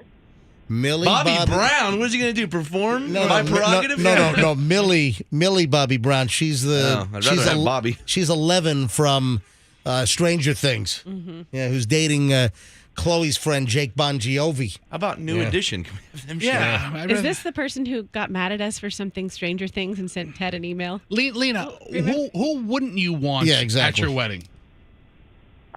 Kim Kardashian. No. Okay. Why not? Good answer. Good answer. Thank you, Lena. Thank you, Lena. Have a great day. Appreciate it. Tiffany is in Brandon. Hey, Tiffany. When it comes to weddings, would you want a celebrity wedding crasher? Yes, I would actually. I would want Johnny Depp to crash my wedding. Oh yeah. Wow. Yes. Well, it's going to be a fun. That's going to be a party. You know what? I think I might have heard. Did he crash a wedding recently? Was that another one of the celebrities? I'm sorry. Go ahead, Tiffany. No, he could crash it because I'm running off with him anyway. So the heck with the rest of the people. You would run off at your wedding? You would run off with Johnny Depp? I sure would. Wow. You definitely don't want Amber Heard to leave a surprise in the top tier of the cake. In the punch bowl. Oh. Talk about a turd in the punch bowl. Floater, Amber turd in your All right. And then who would you not want to be at your wedding as a crasher? None of the Kardashians or the Jenners, and definitely not J-Lo and Ben. There you go. what a bunch of judgers. Tiffany, thanks for the call. Sergio is in Tampa. Hey, Sergio, welcome to the MJ Morning Show. Hey, I would want someone that has a talent that I could use if they show up. So, like a comedian or a musician. Yeah. Oh, to have him go up and do a set or something. Carrot Top. Yeah. Exactly. This is a good point. Like the caller a little while ago said Millie Bobby Brown. What is she going to do? Just kind of sit there? She's going to shave her head and pretend like she's an alien. I mean, if it's just like a character actor, it's like, hey, man, thanks for coming to my wedding. What? I'll tell you what she's going to do. She's going to have lasers shoot out of her eyes and cook the filet mignon if it's a little underdone. All that's fake. Yeah. But, if somebody with a real talent, like Sergio is saying, Like if Gallagher showed up at my wedding, he starts smashing everything. That'd be awesome. Serge, thanks for the call. Nancy's in Parrish. Hey, Nancy, we're talking about celebrity wedding crashers. There's a new story that Keanu Reeves has just crashed a wedding earlier this week in Great Britain, and Tom Hanks has done it. And I'm just wondering, is it ostentatious? Is it pretentious? Are they just assuming that, oh, I'm a celebrity, they're going to love to see me crash their wedding? Where do you stand on this, Nancy? Yeah, I definitely think that they're just very full of themselves, for sure. So you would not want a wedding crasher, or is there a specific celebrity that you would be okay in crashing your wedding? I don't think crashing the wedding is a good idea, but I would love it if Snoop Dogg would crash my reception. Yeah. Now that would be fun. Wow, and bring a whole bunch of, like, dubs with them? All right, that's what we're talking about, Well, the I don't know reception, about that, Nancy. but the music would be great. There you go. Thanks for the call. Hey, speaking of Snoop Dogg and dubs, not him, but we didn't get to it, but there was if you want to look it up quickly, there was a basketball player. I think it's an NBA player, and at his wedding, they had a joint rolling station. You know how they have all these little themes? You know, like at I had a cigar rolling station on mine. Did you really? Yeah. Yes. All right, so cigar rolling station. What else is big? Oh, the donut wall. That's like a big deal at like Candy bar. at events. You know, all these little themes and little things. But I'm telling you, there was a basketball player. It was an NBA dude at his wedding. They just had like a blunt rolling station. That's a wedding. Draymond Green. Draymond Green. His last name's Green? Had a blunt rolling station at his wedding. Oh, my God. It's hysterical. Now, who does he play for? Who does Draymond Green? Doesn't he play for the Warriors? Well, I don't know. I'm asking you. I don't know who he plays for. I'm not the biggest basketball fan. Let's go to the So wedding. at his wedding, they had a table where you could roll a blunt. That's good for the kids. So in the Froggy had a cigar rolling station at his wedding, and he had a blunt rolling station in the parking lot. No, but I did have a candy bar where we had all kinds of candies. I'm guessing Froggy's got a blunt rolling station. I do not. That is a lie. 24/7. Gesture. Me and Ian Beckles were abandoning it out in the parking lot. That's right. That's right. All right, Floyd is in Sefner. Hey, Floyd, you're on the MJ Morning Show. How do you feel about celebrity wedding crashers? I wouldn't want them unless they were invited, but I think if Gallagher crashed it, it would be awesome. I brought up the most obscure person I could think of. Yeah, I used to. He's got a twin brother that actually worked for me for a little while. Are you serious? You worked with fake Gallagher? Gallagher's twin brother worked with you? Yes. What kind of work? Mortgages. Really? Is he the one that started doing Gallagher's act? Yeah, there's like a big rift between those two. He would fill in for him sometimes. And then Gallagher sued him. Yeah, I think that there's like a feud between the brothers because fake Gallagher started walking around because his name is Gallagher also. Hey, come visit the other Gallagher. And he'd smash watermelons, do the same act, and his brothers sued him. What if he came in and smashed your wedding cake to bits? Oh, and then real Gallagher comes and then fake Gallagher comes? You're like, My daughter's getting married next year, and I swear I've been thinking about this for 2 months. I thought it would be great if Shorty Shane crashed it. Wait, there you go. We can arrange that. Yeah, send me a text. I can arrange that. Logistically, it's in South Carolina, so that might be good. Okay. I'm sure we can still arrange that. Just find a midget there. Well, just pay for a flight up. I'm sure we'll crash. I'm sure we'll just put him in a FedEx box. Suddenly got a lot less fun with Floyd. All right, so send us an email, mj@mjmorningshow.com, mj@mjmorningshow.com. Thanks, Floyd. All right, a couple more calls here, then we got to move on. Terry's in Land O'Lakes. Terry, you're on the MJ Morning Show. Wedding crasher, celebrity. How do you feel? Hi there. Good morning. Actually, I had Ivana Trump come to my wedding over at the Vinoy. We were taking pictures outside by those big, those huge white arches. And we were taking pictures in the whole wedding party. And she just walks up the stairs nonchalantly, and we're like, holy cow. And she looks beautiful. And everybody just walked inside, started taking pictures of her. All right, but did she crash your wedding, or she just happened to walk nearby? She didn't crash. She just happened to walk on by. How long ago was this, Terry? When was it? This was back in 1997, and she was in her prime. She looked amazing. Hold on, are you talking about Ivana or Ivanka? Ivana. Yeah, the ex-wife, the one who just passed about 2 months ago. Yeah. Yep. Wow. She fell down her stairs. All right. Hey, thanks for the call, Terry. All right. Cindy's in Kansas City. Cindy, how do you feel about celebrity wedding crashing? Oh, I'd be okay with that for sure. What celebrity would you like to crash your wedding versus stay away? I would say someone like Melissa McCarthy or Jamie Foxx, someone funny.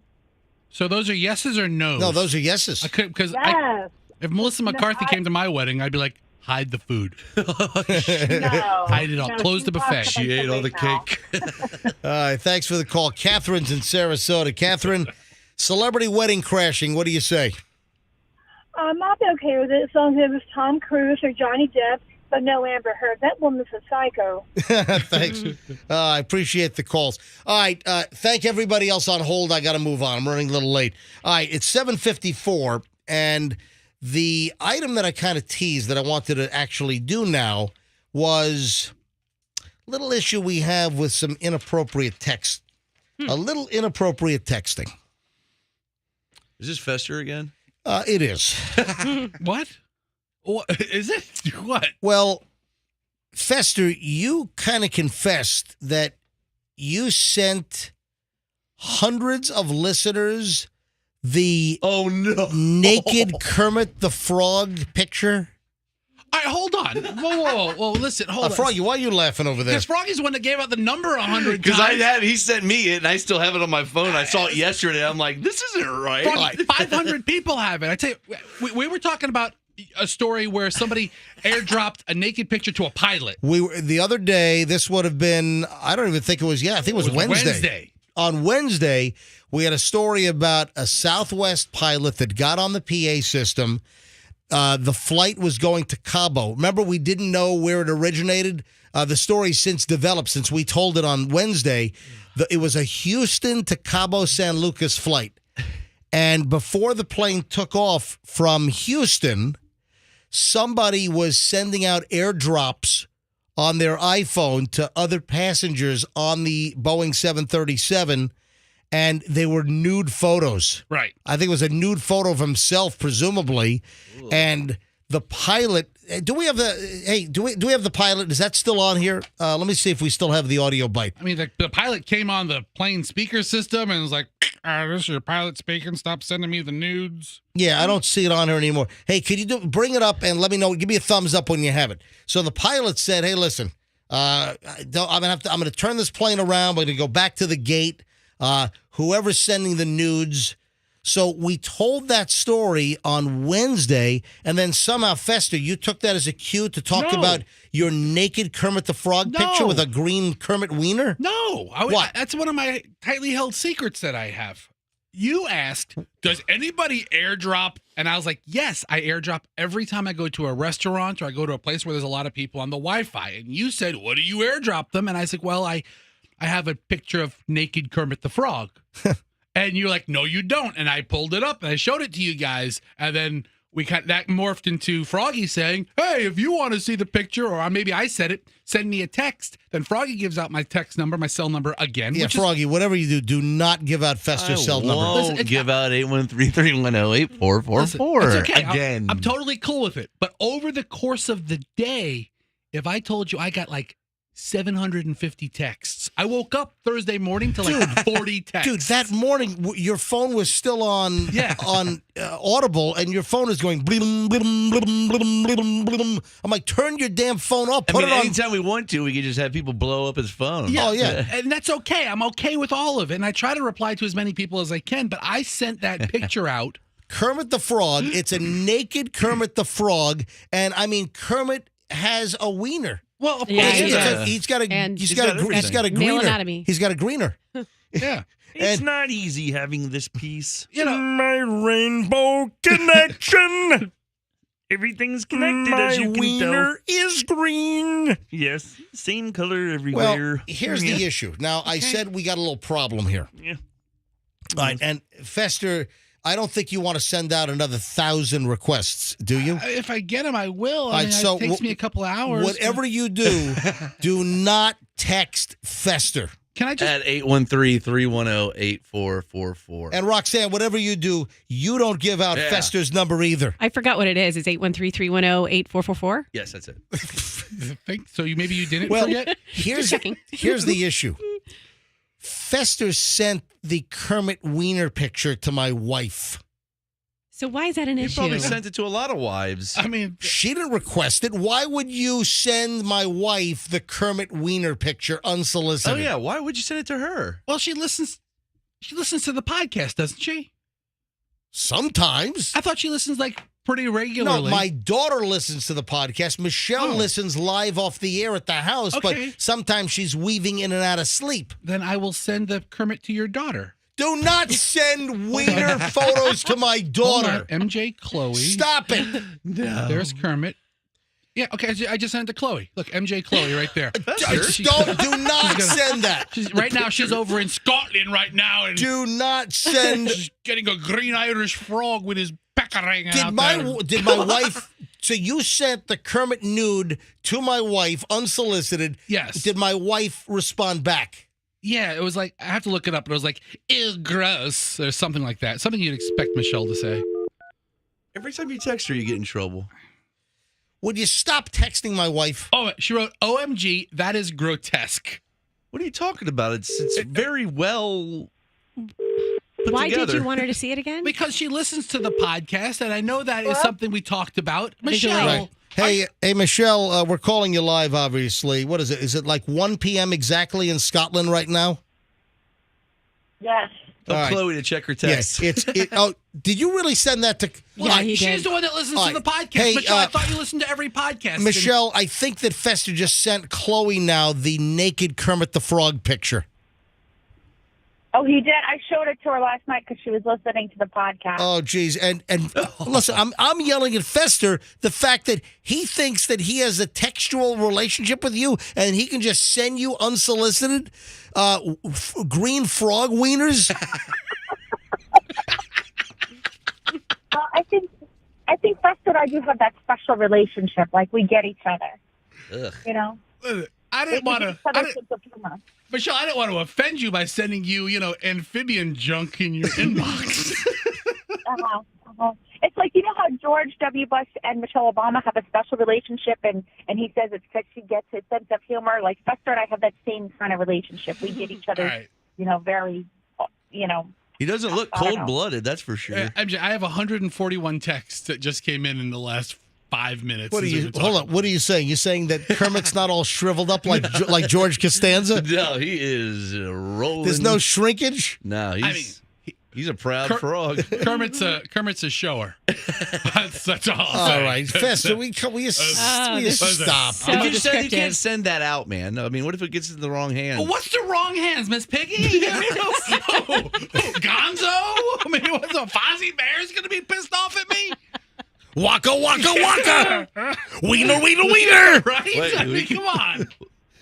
But I know you sent me back the OMG, that's grotesque. I didn't mean to get y'all, I don't know, bent out of shape over frog junk. Yeah, stop sending my wife naked pictures. I just sent it to your kid. Don't send it to Julian. I'll send it to Julian right now. No, don't. He's a young man. He needs to learn the ways of the naked frog. There is a bit of shock value when you first open it. Hold on. What did you say, Michelle?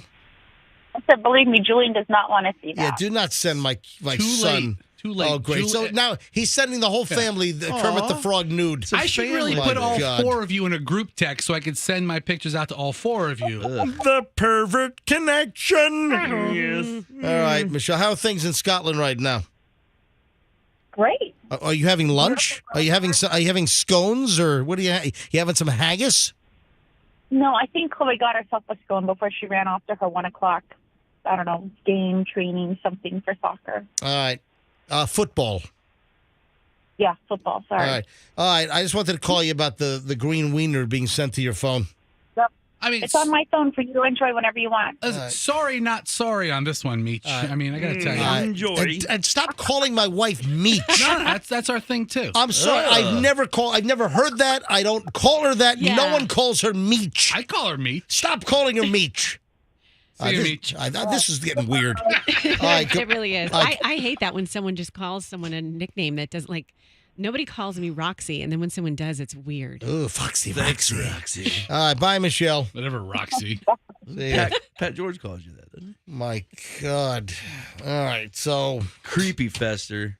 Are you still sending out the wiener pics? 195 texts. it is. Wow. Hold on. In just the last few minutes, 195 texts. 195, 198. All right, Yeah, they're listen, coming in right now. Attention, all you perverts out there. It's not perfect. If you want to see the green wiener on Kermit the Frog, do not text Fester. Could I put this on like our Facebook or Instagram page? No. It'll save me a lot of hassle. No. Can we put it on mjmorningshow.com? No, you're not putting that on our website. Yeah, whatever you do, if you're a pervert, do not contact Fester at 813-310-8444. Fester, turn it up. I want to hear let's really blow up this phone. Let's see if we can break it. 813-310-8444. Everybody text Fester now. No, don't do that. It's not a fun game. Come on, give me some music. We need some special music to blow up Fester's phone. Time to blow up the phone. Time Fester, to blow up the phone. keep your phone on silent. All right. Lee, I don't want to hear your phone go off every. Come on, people. Let's go crazy. No. Let's go crazy. No. I don't want. Do not. I told you to keep your phone on. Yeah, keep them coming. Woohoo! Blow up that phone. Blow up that phone. Blow up that phone. Blow up that phone. Hi, Froggy. You're making so much noise. I can't hear the Oh, yeah. Oh, my wow. Break it. Have you ever heard a phone do that before? Oh my God! No. These are all texts. Come on, people.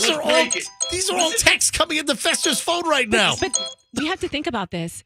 This is a very Oh specific. my God! Come on, guys. Keep them coming. Keep them coming.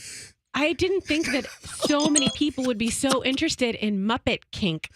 Like, this is a very specific turn on, and look at all the people that are reaching out for it. Did you turn it off? I just turned it on silent. Thank you. Wow. Oh Good my job, guys. Good job. The sound couldn't even finish before it started playing the new sound. We're trying to break that phone somehow.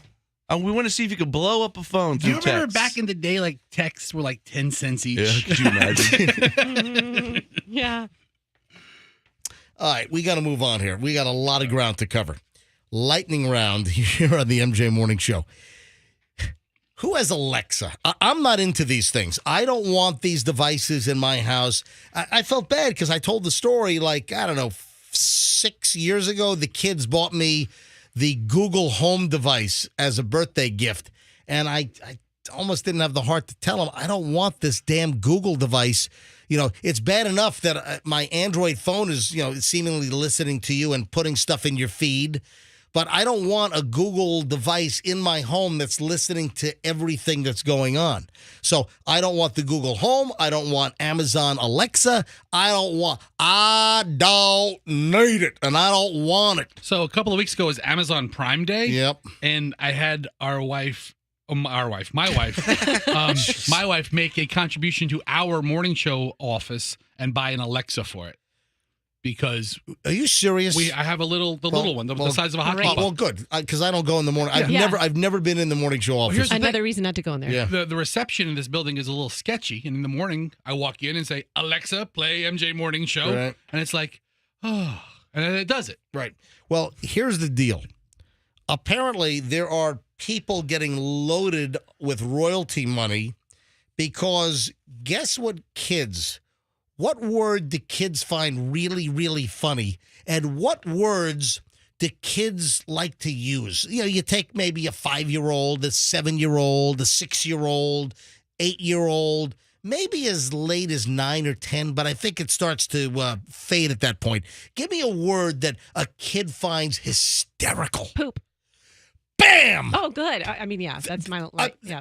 Right there. I was going to guess, my son says to Alexa all the time, play the poop song, play the fart song. Guess what? Wow. That's what's going on. Yeah. So many kids are saying poop to Alexa that Alexa starts playing poop songs.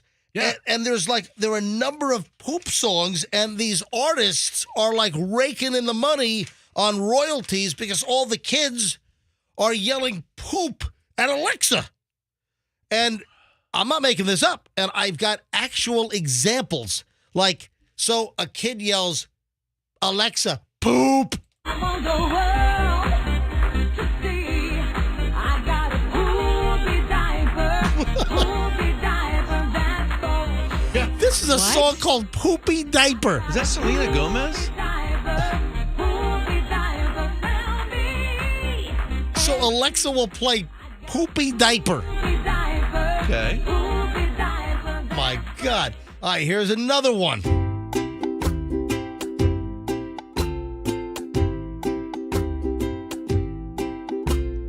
Poopy, stupid butt. Legos are sitting on the potty. Doing construction in the underwear. The Legos are bobbing naughty. What the? Poopy, stupid butt. What? The hell is this? So is that what it takes to come out with a kid's song? You're a poopy stupid butt. I mean, my kid Hudson will look at Alexa and say, "Alexa, play Toot song," and there'll be a song about toots. All right, here's another one. Kids are yelling poop at Alexa, and Alexa plays this. I poop with my doggy in the backyard. We squat on all fours. What? I hate all these songs. Whoa, that's creepy. I want to put myself in a wood chipper. Yeah. I wonder if you get your Alexa and say it, will it play one? Yeah, if I brought the Alexa in here and I was like, "Alexa, play poop songs," it will. Yeah. How about toot songs? Everything. Oh. All right. This is either going to entertain you or this is either going to drive you nuts. Way to qualify it. There is a Hooters waitress, a Hooters server that is giving out tips on how to make more tips, how to endear yourself to the customer.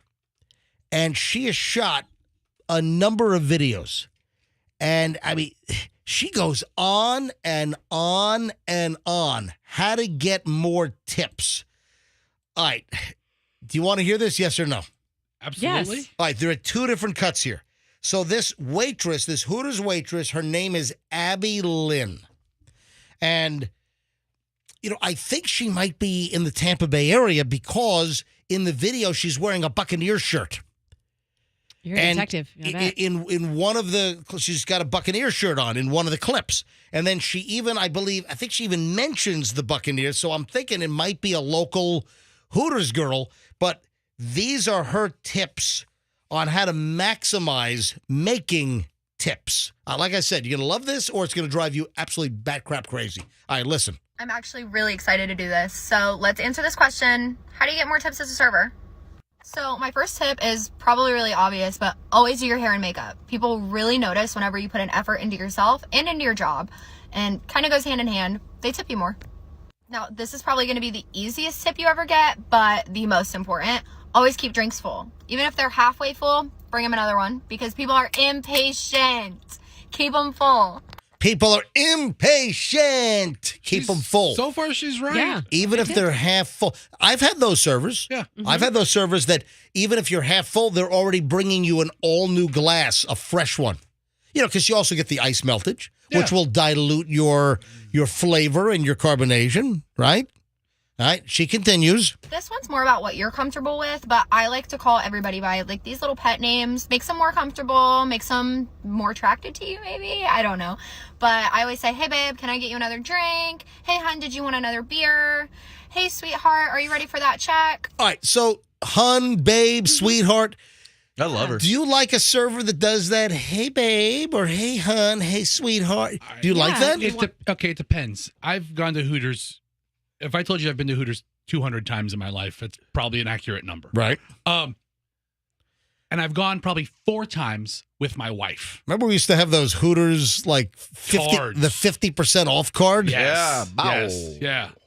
Hey, didn't Bob Passwater. hold it? Didn't Bob Passwater say that he wants to get the new MJ Morning Show crew? Yeah, that'd be nice. I thought Bob Passwater said that he wants to get us that card again. I thought it was a top priority on Bob Passwater's list. Hey Andrew, you have a card. Is it expired? No, it's current. So when did you get that? Beginning of the not right at the beginning. That takes a little while, but What are you, bull with Roger Shulman I or get one something? each year. So who gives it to you? I have my sources.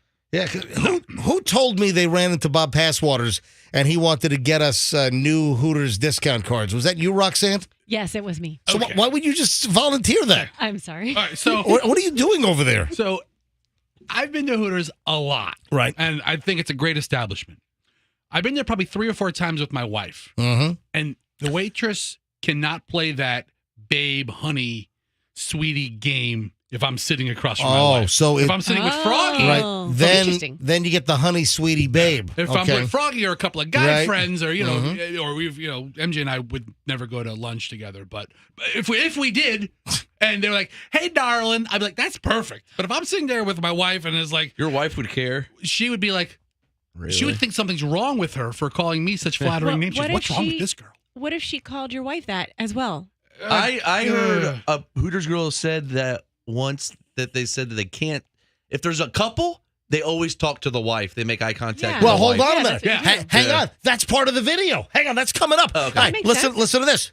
They eat it up, I'm telling you. Now, this one's very important. If a guy's with a girl, you always greet that girl first. You pay attention to that girl. You make eye contact with that girl. Right there. You see that? Yeah. Look at that. And it was just coming up. Look at that. All right, here we go. The only time you're going to look at that man is when you're taking his order or giving him the check. So a guy that's with a girl, you don't pay attention to the guy. You pay more attention to the woman. So she won't do the pet names. Right. Look at that. She won't do it when Interesting. I bring the old battle axe out to Hooters.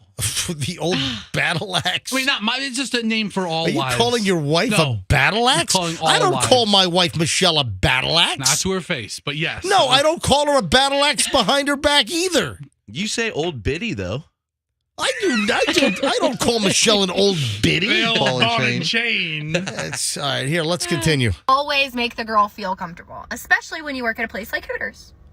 And when you work at a place like Hooters, you're always going to get those people who want to come in, joke around with you, try to make you laugh at everything they say. Literally everything, even if you don't think it's funny. Even if you're offended by it, laugh. So you're supposed to laugh at everything the customer says. Fester's that guy. He has to try to make the waitress laugh always. Meanwhile, this waitress, this Abby Lynn, she's probably making about $350,000 a year. Probably. Yeah. All right. Yeah. Let's continue. Because they will tip you, I promise. Now, this one you're kind of going to have to feel off the table for, but older men especially like it when you're sassy. So when they ask, can you grab me some ketchup? You go, no. And then you go grab it anyway. Like, make it obvious that you're going to grab it. Get sassy with the older men? Why don't you grab it yourself, you old bastard? I'm just kidding. I'm just kidding. Let me go get it. JK, let me get your condiments. Let me get your condiments, sir. Tell you what, why don't you get your own damn mustard, cobweb crotch? Yeah. She's sassy. I like her. She called me an old a-hole. Sassy britches. That one has some spunk to it. Tell you what, why don't you get your own salt and pepper? Yeah. You depend undergarment wearer. Oh, yeah, that's right. Keep it coming, Sugar Bridges. I've fallen and I can't get up. Oh, that one's weird. Then they think, oh, she's feisty, and they'll tip you. Now, this is another super important one. Always blame the kitchen. If you forgot to ring in food, that's the kitchen's fault. They forgot to drop it. I'm so sorry. Can I get you a free dessert?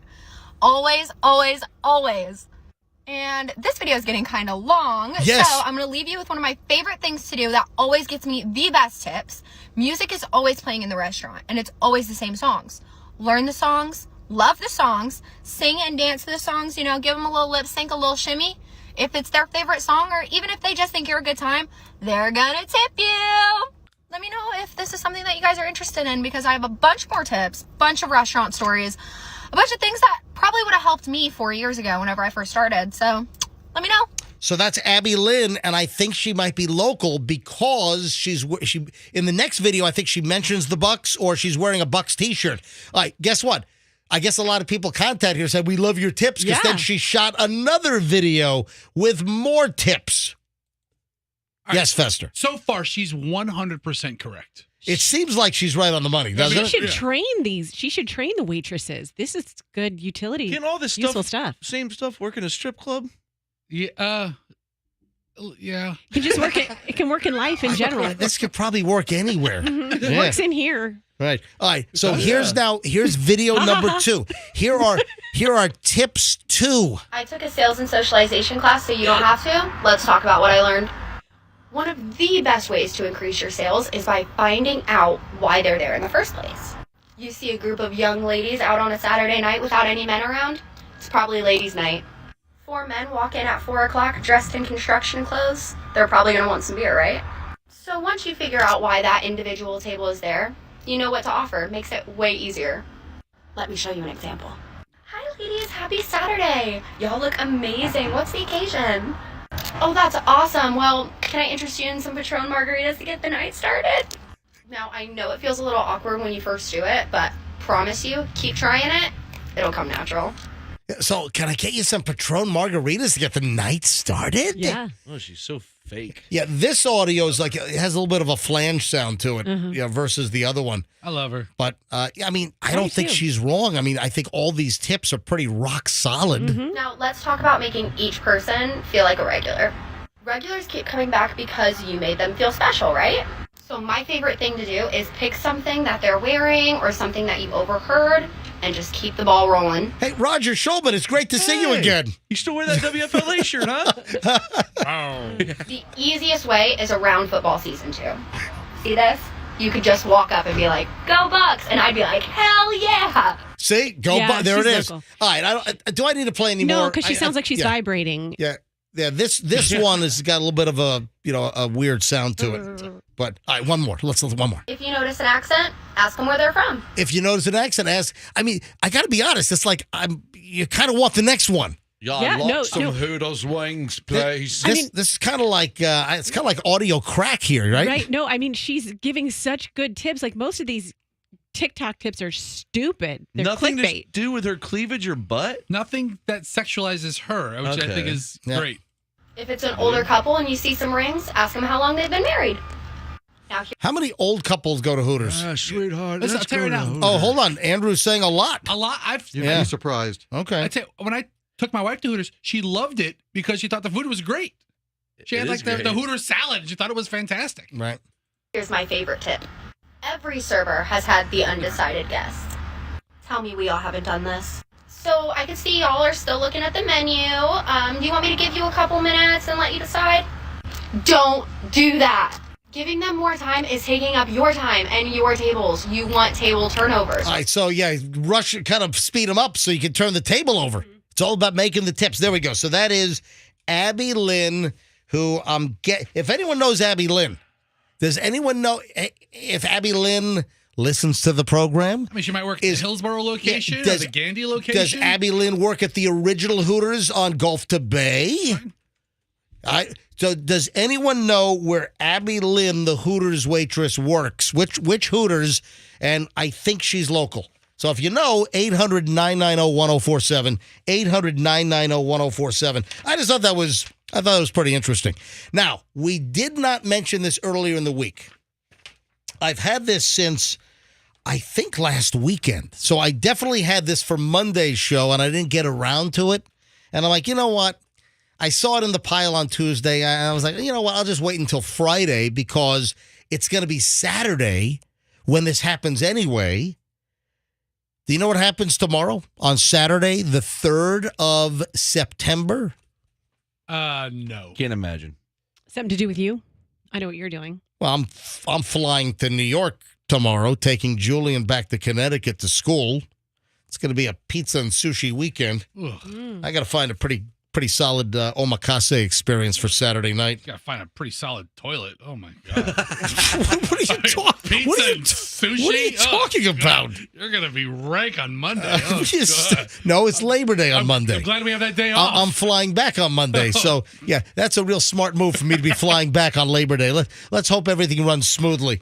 All right, and I'm on JetBlue, and JetBlue sometimes they've been having some rocky issues these days. No, on Saturday, it's $3 movie ticket day across America. Great. I'll be sure to watch a free movie at home. Yeah, this is only on Saturday, and it's only participating theaters. So it's only on Saturday. It's not like it's happening every day. It's not like it's $3 movie tickets. All summer long. Nope. Q105. Nope, this is tomorrow only, and you can go to the movies for $3. It's National Cinema Day, and for one day only, Movie tickets will be just $3 at a whole lot of movie theaters all across the country. And it's part of this new National Cinema Day to bring people back to the movies. And also, right now, we're in a very kind of a low period. You know the story with movies, right? This is like the worst time of the year? Well, summertime, you got the blockbusters that roll out really beginning like Memorial Day weekend. Then into June and July. And as you get to like mid-August to late August, that's where all the dumps happen. That's, what are you laughing at? What, the ones they have to put out? Exactly. That's where, so if a movie is just a dog and they know that this thing is just going to be a stinker. Let's just try to break even, guys. When movies come out, seriously, when movies come out from mid to late August, you can be guaranteed that is the movie dumping ground. And then traditionally, Labor Day weekend is one of the slowest, worst weekends for movies. Yeah, it's one of the slower weekends. And that's why they're doing it this weekend to kind of jumpstart. It's going to be slow anyway, so if the attendance is going to be down and we're still trying to recover from COVID and people not packing theaters as much, so they launched it for this Saturday. And locally, check your local listings, but locally, I can give you some examples. You got Regals and AMCs. So AMC West Shore 14, that's right in South Tampa. Yeah, West Shore Mall. You got the AMC Veterans 24. You've got the AMC Regency 20, AMC Riverview 14. You've got the Regal Park Place and RPX. You've got the AMC Highwoods 20. You got the AMC Woodland Square, the Regal Largo Mall, AMC Classic Palm Harbor 10, Studio Movie Grill in Seminole. How about the Hillsborough 8? I don't see them on the list. The Look Dine-In Cinemas, Regal Citrus Park, AMC Sundial 12. Is the Tampa Picture Show on there? I don't see it. I see the Plant City Premier Lux 8. Okay, well that's good. I see the B&B Theaters. It's a lot of places. At the Grove. Out we believe you. In Wesley Chapel. I have no interest in going to a movie I theater see anymore. The Todd Adult Theater is on here. No, it's not. I'll go there. Great. Thanks for the $3 ticket. How about you not charge me $15 for popcorn? Well, that's the point. Okay, you got a $3 movie ticket, but the concession's going to run you about $300. Yes. Oh, you'd like a thimble of Coca-Cola, sir? Yes, $8, please. Listen, in all fairness, though, that's where they make the money. They're not making the money from the movie tickets. They're making the money from the concessions. They've got rent, they've got insurance, they've got upkeep. What's the last movie you went to? The last movie I went to was Inception when that came out. That's a good movie. That was like 10 years ago, I think. Yeah, it really was. Can you even think of the last movie you went to? I've gone to 2 movies in 5 years. Now, it stinks. Julian and Michelle, and they went to see Top Gun when it first came out. They saw something recently as well. But Michelle's been to the movies a little more than I have. I've not been in a theater for a long time. I don't even know the last time. I think it was Seabiscuit was the last movie. I don't know. I think it was sooner than that. The chairs have gotten a lot more comfortable. That's what I noticed when I went to the theater. But, I love movies. Mm-hmm. But, we have a pretty nice home theater set up at the house. You're SAG. Those are dumb, too. Home theaters are dumb. So unless you have a movie theater with surround sound in your house. Well, is that what you have? I do. Yeah, I'm talking about the size of a movie screen at the Hillsborough 8. You have that? I've got a good size screen, but it's not the size of the Hillsborough 8. But then it's just a waste. But that was important to me. So while I'll do without other things in life, home entertainment and having a great home theater, that was important to me. And when I built my house, I built a dedicated, little theater room. I watch movies on my iPhone. Yeah, the last movie I went to see was Finding Dory in 2016. I took my daughter to Finding Dory. Hold on a minute. Wait a minute. But your kids, I would think they'd be clamoring for the latest Pixar movie. And you're telling me you haven't taken your kids to the theater since 7 years ago was the last time you went to a theater with your kids? Kids don't care about movie theaters. Yeah, I mean, my kids, we'll watch it at home. It comes out, I could stream it digitally. All right, we got to talk about the Tom Brady matter here. We spoke about this in the 6 o'clock hour. And is there anything new out, Roxanne? I know you've been kind of searching all morning long. Is there any refutation here? Are they refuting the New York Post exclusive anywhere? Or is it like radio silence from the Tom Brady and Gisele Bündchen front? No, I'm just seeing, the speculation about the drama between them, her trip to Costa Rica by herself, leaving Tampa.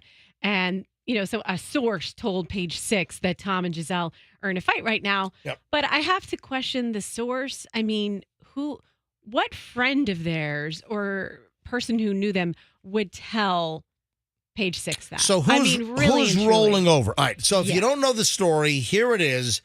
The New York Post has their perennial gossip column. It used to be on Page 6 in the actual paper, but it then migrated to like Page 12, Page 13.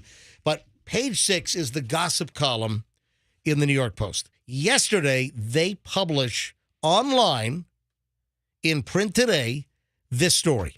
The headline, Trouble in Paradise, Tom Brady and Gisele Bündchen in epic fight.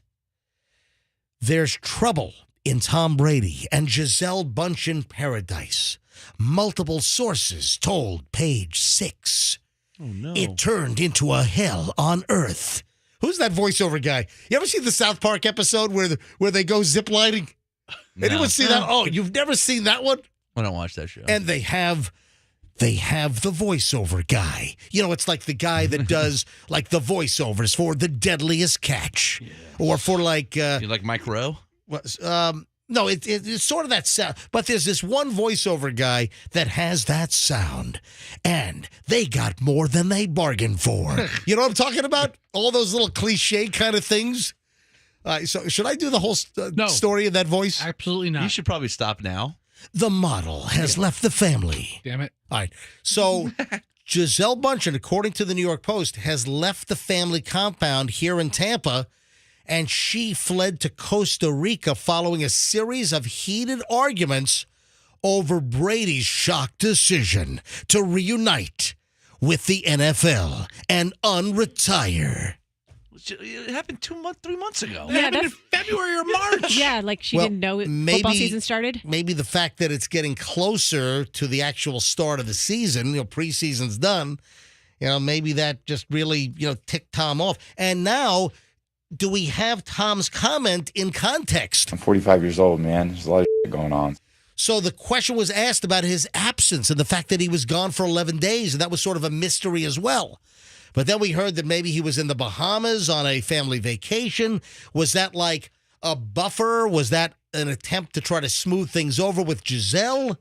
But now the story might be true, and I think it's very fitting that Tom Cruise said, listen, I'm a 45-year-old man. It was Tom Brady. What'd I say? Tom Cruise. Tom Brady. So, I mean, maybe it's very fitting. I'm 45 years old, man. There's a lot of shit going on. I'm 45. You know what? Now that you listen to his voice. He does seem kind of defeated in the way he's saying it. Like, man. And he looks like he hasn't been eating. He looks very stressed. It looks like he was sacked like 3 plays in a row. That's what he sounds like. And you don't want your wife fleeing to Costa Rica, so many good-looking men there. In that clip right there, you know what that sounds like? I'm 45 years old, man. There's a lot of shit going on. That's like Joe Theismann's bone sticking out of his leg. Remember that? Oh, yeah.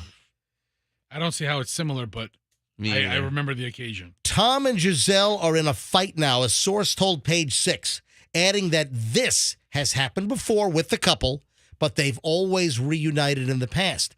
The news comes after the Buccaneers quarterback, 45, missed 11 days of training in August. When quizzed about his disappearance, the sports star said, it's all personal. Everyone's got different situations they're dealing with. We all have really unique challenges in our life. I'm 45 years old, man. There's a lot of shit going on.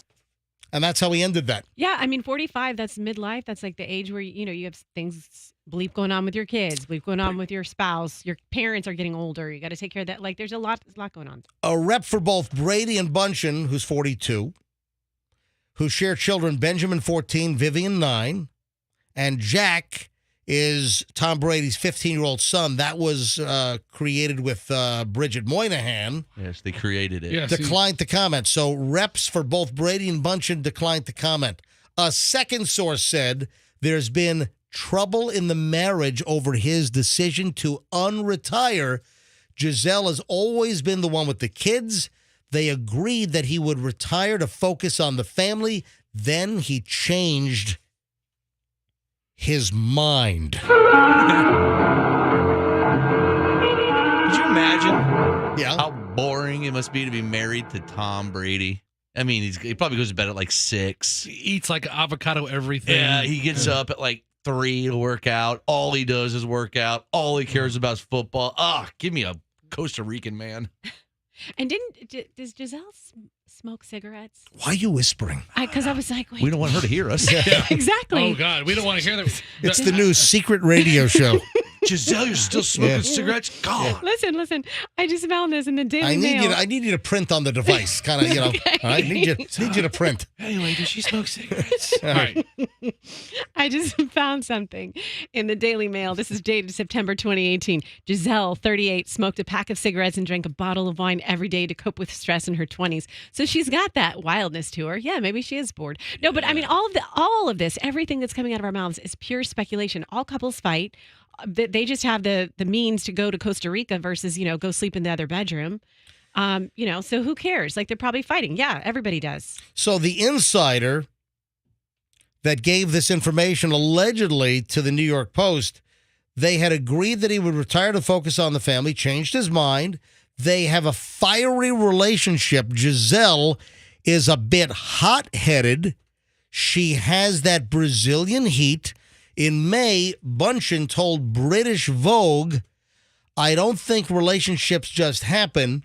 It's never the fairy tale people want to believe it is. It takes work to be really in sync with someone, especially after you have kids. Then she said, his focus is on his career. Mine is mostly on the kids. And then on Tom Brady's Instagram account earlier this week, Brady posted video of himself taking Benjamin and Vivian to their first day of school. Where's your school at, kids? I don't even know. Where is it? Where do I turn? You guys even go to school? Oh, man. All right, well, that's the breaking news on Tom Brady and Giselle Bündchen, and the word is that she allegedly fled Florida here, and she's in Costa Rica. Good for her. The chica in Costa Rica. Mm-hmm. Giselle, if you're listening now, send me a text, and I'll send you a picture of naked Kermit. And what number is that, Froggy? Oh, let's 813-310-8444. Why are you saying it so quickly? Why don't you slow it down? Should I say it slower? Yes, I say it slower. 813-310-8444. And that is Fester's personal cell number. How many texts you got this morning? I'm like into like 480. They're coming in nonstop. They're still coming. Yeah, it's insane. I'm trying to send out Kermit naked pics as quickly as I can. Oh my God. Oh my arrested God. for Anything else with Tom Brady? There's a couple things that came out, but it just seems like it's all about him. Well, do you think that this could be problematic? Is the marriage, if this is accurate, is the marriage headed toward potentially rockier roads?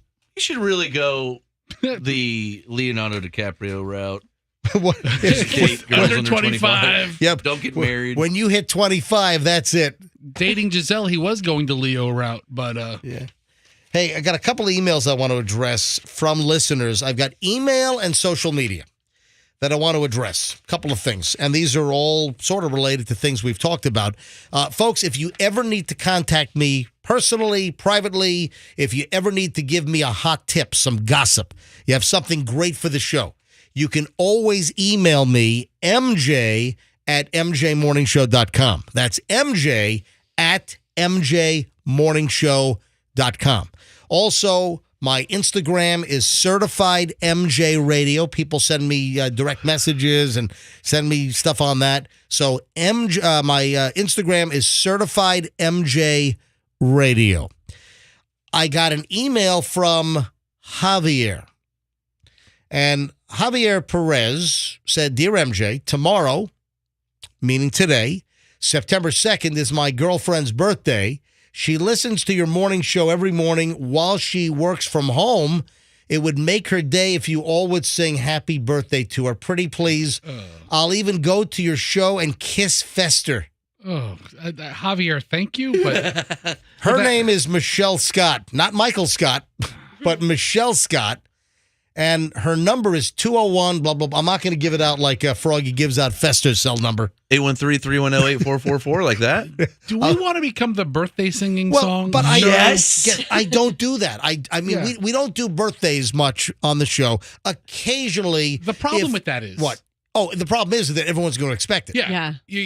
I know. Can you say my birthday? Can you say my wife's birthday? Can you say my kid's birthday? Blah, blah, blah, blah. So we just can't. We've been getting a lot of birthday requests this week, and I've been ignoring them. You know, I typically don't do it because you open up a can of worms. Guys, if you want a birthday, just call in. We'll say happy birthday. No.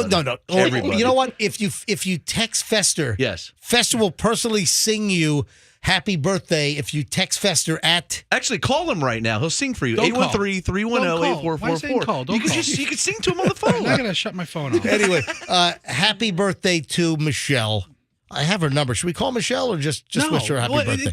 She's going to expect us to sing, so you get ready to sing. All right, here we go. No, you know what? I'm not singing. I'll sing with Who her. cares? People have birthdays every year. Everybody has a birthday. You know, there are more people born in September than any other month. Maybe that's what the rush of requests Is that a fun fact? That's because of all the holiday sex. You're right. I know. People do it around the All holidays. right, warm up your voice. Hey, Andrew, do me a favor. Pick up line one and see if This is awful. Did I just hear it go to voicemail? Oh, it went to voicemail. Oh, well, hang on. Hang on. Well, don't. I was going to sing on the. Hang on. Yeah, don't hang up on it. Hang on. This is. I'm being nice here. A listener asked us to sing the happy birthday. Let me send her a naked picture of a frog. That's nice enough. That's your gift. Hang on a minute. Let's see if we get voicemail. You're here. opening up a box here, man. Hang on. So hang on. I'm gonna leave a message for Michelle. We'll all sing happy birthday. We will not. The tone. Please record Here we your go. message. When you have finished recording, Ready, guys? you may hang up. Yeah, we're or ready. Press 1 for more options. Happy birthday to you. I'm on strike. Happy birthday to you. I'm not doing Happy birthday, dear Michelle. Happy birthday to you. From the MJ Morning Show on Q105, 104.7 FM. Hang up. My Instagram is certified MJ Radio. Of course it is. Please give him a follow. All right, I just hung up. Oh, isn't that worth it? You'll have a birthday again next Isn't that year. lovely? How was your falsetto? Did you like All it? right, here is a message from Instagram. This is a direct message from J. Bradley Rollins. What, say happy anniversary to his parents? Yeah. No. Their cat is 21 years old. Oh. They want me to sing happy birthday like the Meow Mix song. Mm-hmm.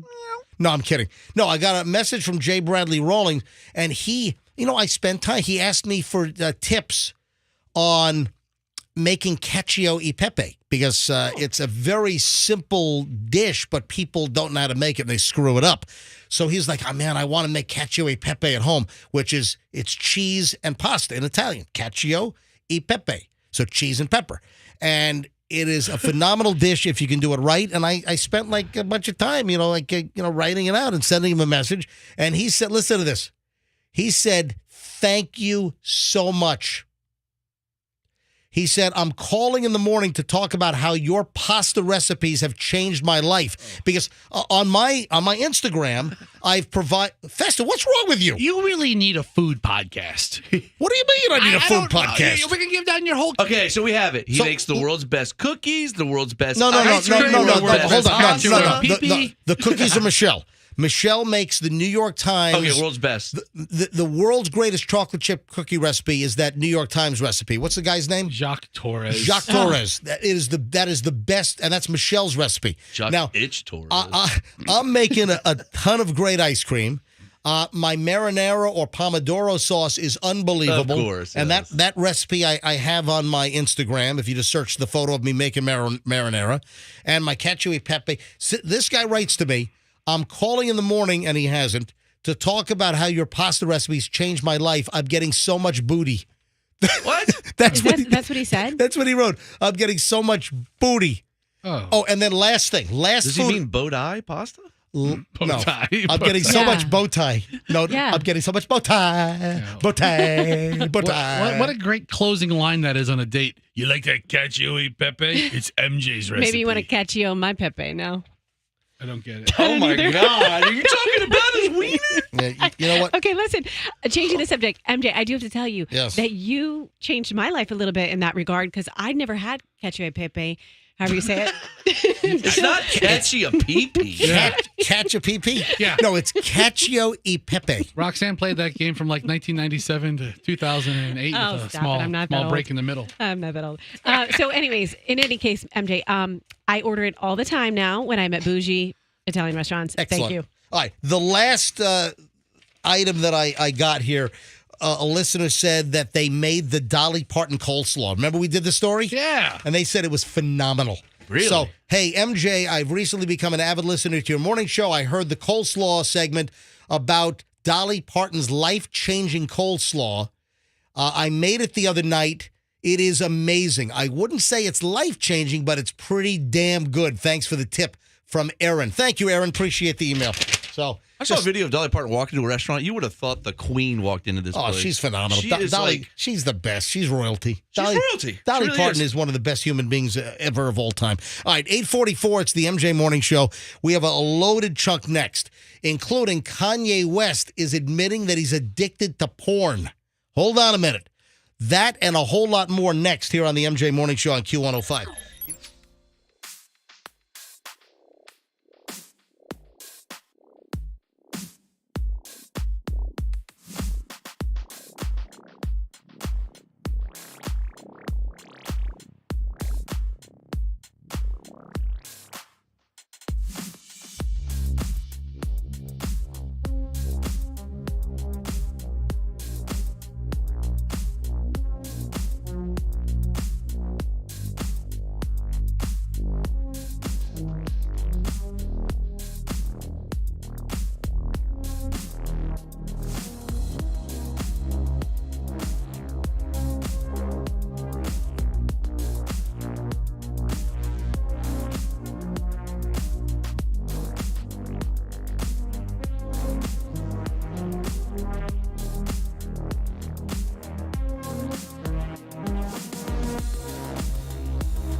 We got a half-hour stretch here of nonstop MJ as we're getting ready to enter the last hour of the week, which it's been a pretty successful week, I got to be honest here.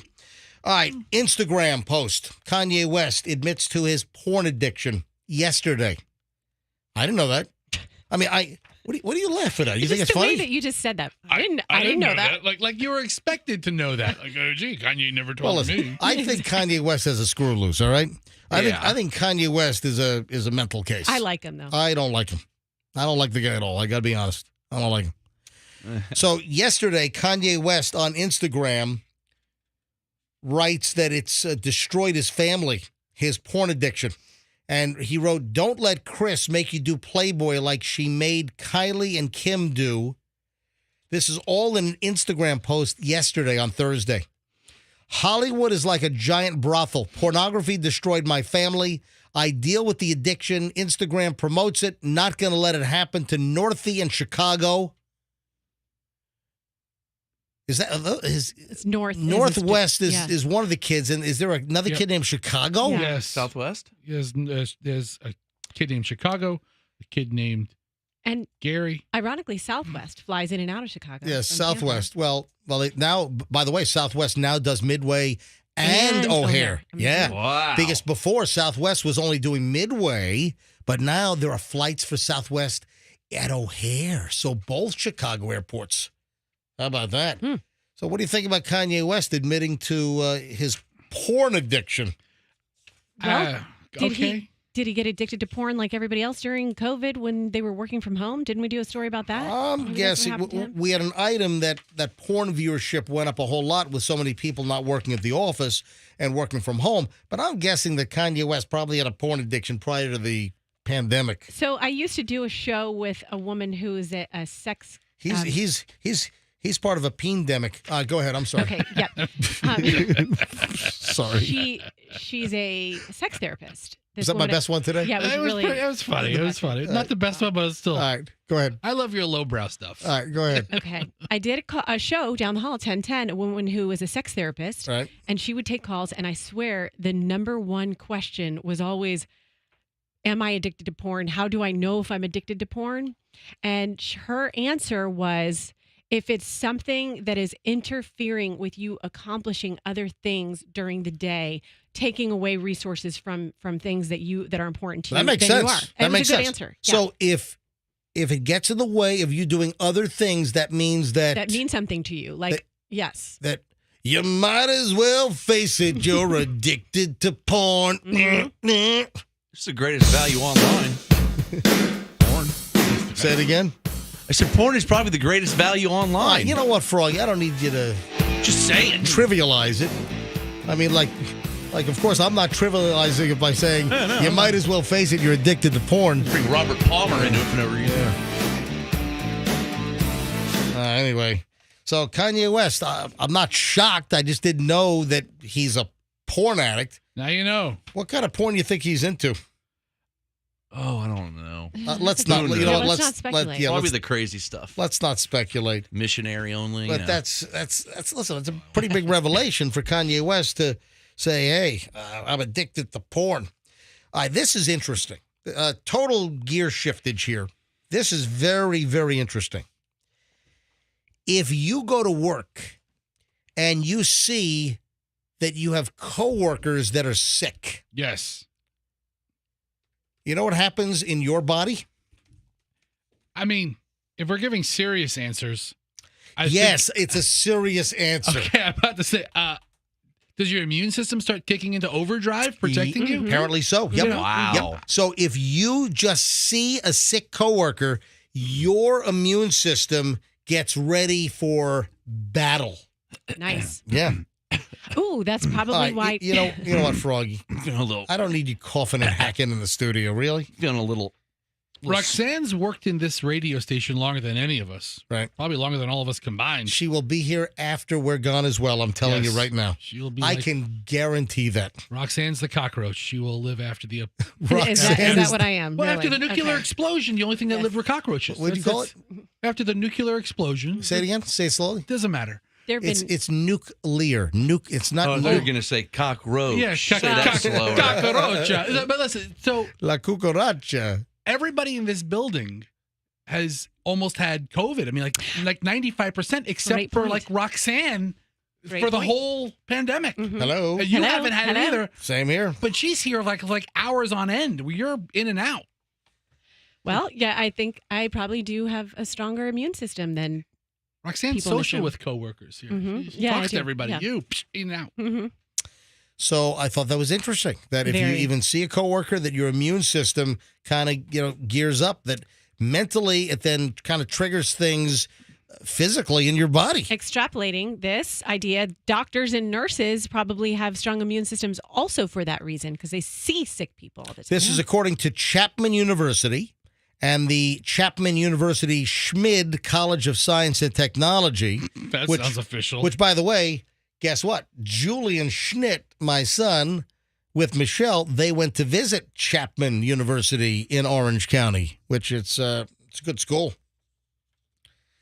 So heads up on that, so your body goes to work. I got a couple of marijuana stories here that we've got to get to.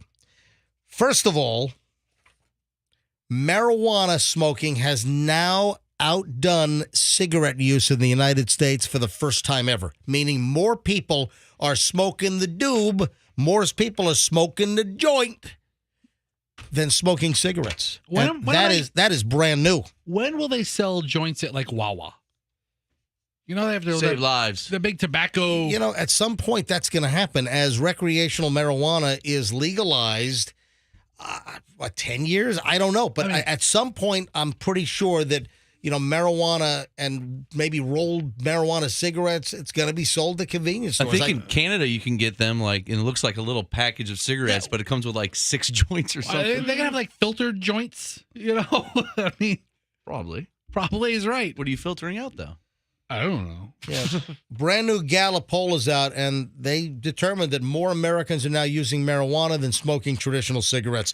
And one other marijuana story, which also I found fascinating, the myth of the lazy stoner has been debunked, ? That there's always been sort of this perception that if somebody is a pot user, it's like, hey, bud, all Spicoli, dude. All lazy and just wants to sit around and do nothing. And man, I got the munchies. Yeah, I completely agree with that. Well, now, according to Cambridge researchers, marijuana users get a bad reputation for being lazy or generally unmotivated while they get high. However, there's a new study that suggests that maybe that's just a myth. Researchers from the University of Cambridge say cannabis users don't show any less motivation to do things than people who don't get all stoned up good. I guess it depends on the kind of person you are. The if you're study, a lazy ass. Well, I'm sure it is personality dependent on how you are when you're not high versus how you are when you are high. But the study finds that stoners are actually more likely to enjoy themselves during common situations like seeing friends and family. The results come as cannabis use continues to rise globally. Well, listen, we just had the story about people smoking more marijuana in the U.S. than regular cigarettes. Yeah, because they're so chill at family events, so of course they're going to have a better time. You sound like you're on it right now. Cannabis users actually scored slightly higher on tests measuring a test of whether people enjoy themselves or not. What? Anhedonia? I've never seen the word in my life, but that's apparently the measure of that. But a lot of they're trying to put aside these myths that people think that if you're a pot smoker, that you're just a lazy dude, unreliable, Mr. George. Hey, Froggy smoking the marijuana again, Mr. George. He almost ran over Jose with a front loader, I think I know 40 people who smoke marijuana, and most of them are very productive people. You know what I find out as I get older? Mm-hmm. I find out there's a whole lot more people that I know smoking marijuana that I had no idea that they smoke marijuana. How could you have no idea? And they're probably all pretty rich and successful, I'd They imagine. all put together really nice livings. Well, because, I think a lot of the people that I know, they know that I don't do it, so they kind of like keep me away from it. Like I said. Don't bring it up around Todd. He's a square. All of my friends from high school, they put together our group again, and we've always kind of been in touch individually, but we have this whole big group text now going on with like 5 of our friends from the high school clique back in Virginia Beach. And it turns out that all of my friends are like professional, and they all smoke. They're in their mid-50s like me, and they all smoke marijuana. They all smoke a doob. The crazy thing is you're probably the one who could use it the most. I'm the only one that does not doobalate. You drink like a fish. You're the only one who says doobalate. That's probably where you're not invited to. I don't. And you drink like a I fish. don't drink like a fish. I had one drink this week, all by myself. I was in a Thirstbuster cup. All by myself. Oh, drinking by yourself. Oh, yes, I had. You know what I had? the first sign. I just had a great shot of Eagle Rare. I shot an eagle? I have a whole lot of whiskeys at the house. I'm a bourbon and whiskey and rye collector, and I've got some really good stuff. Well, you know what? Let me rephrase that. I've got a lot of good stuff, but there's great stuff that's more inexpensive, and there's great stuff that is expensive. And I was enjoying just a phenomenal pour in my Glencairn glass, my proper whiskey vessel. I just had a nice double of Eagle Rare.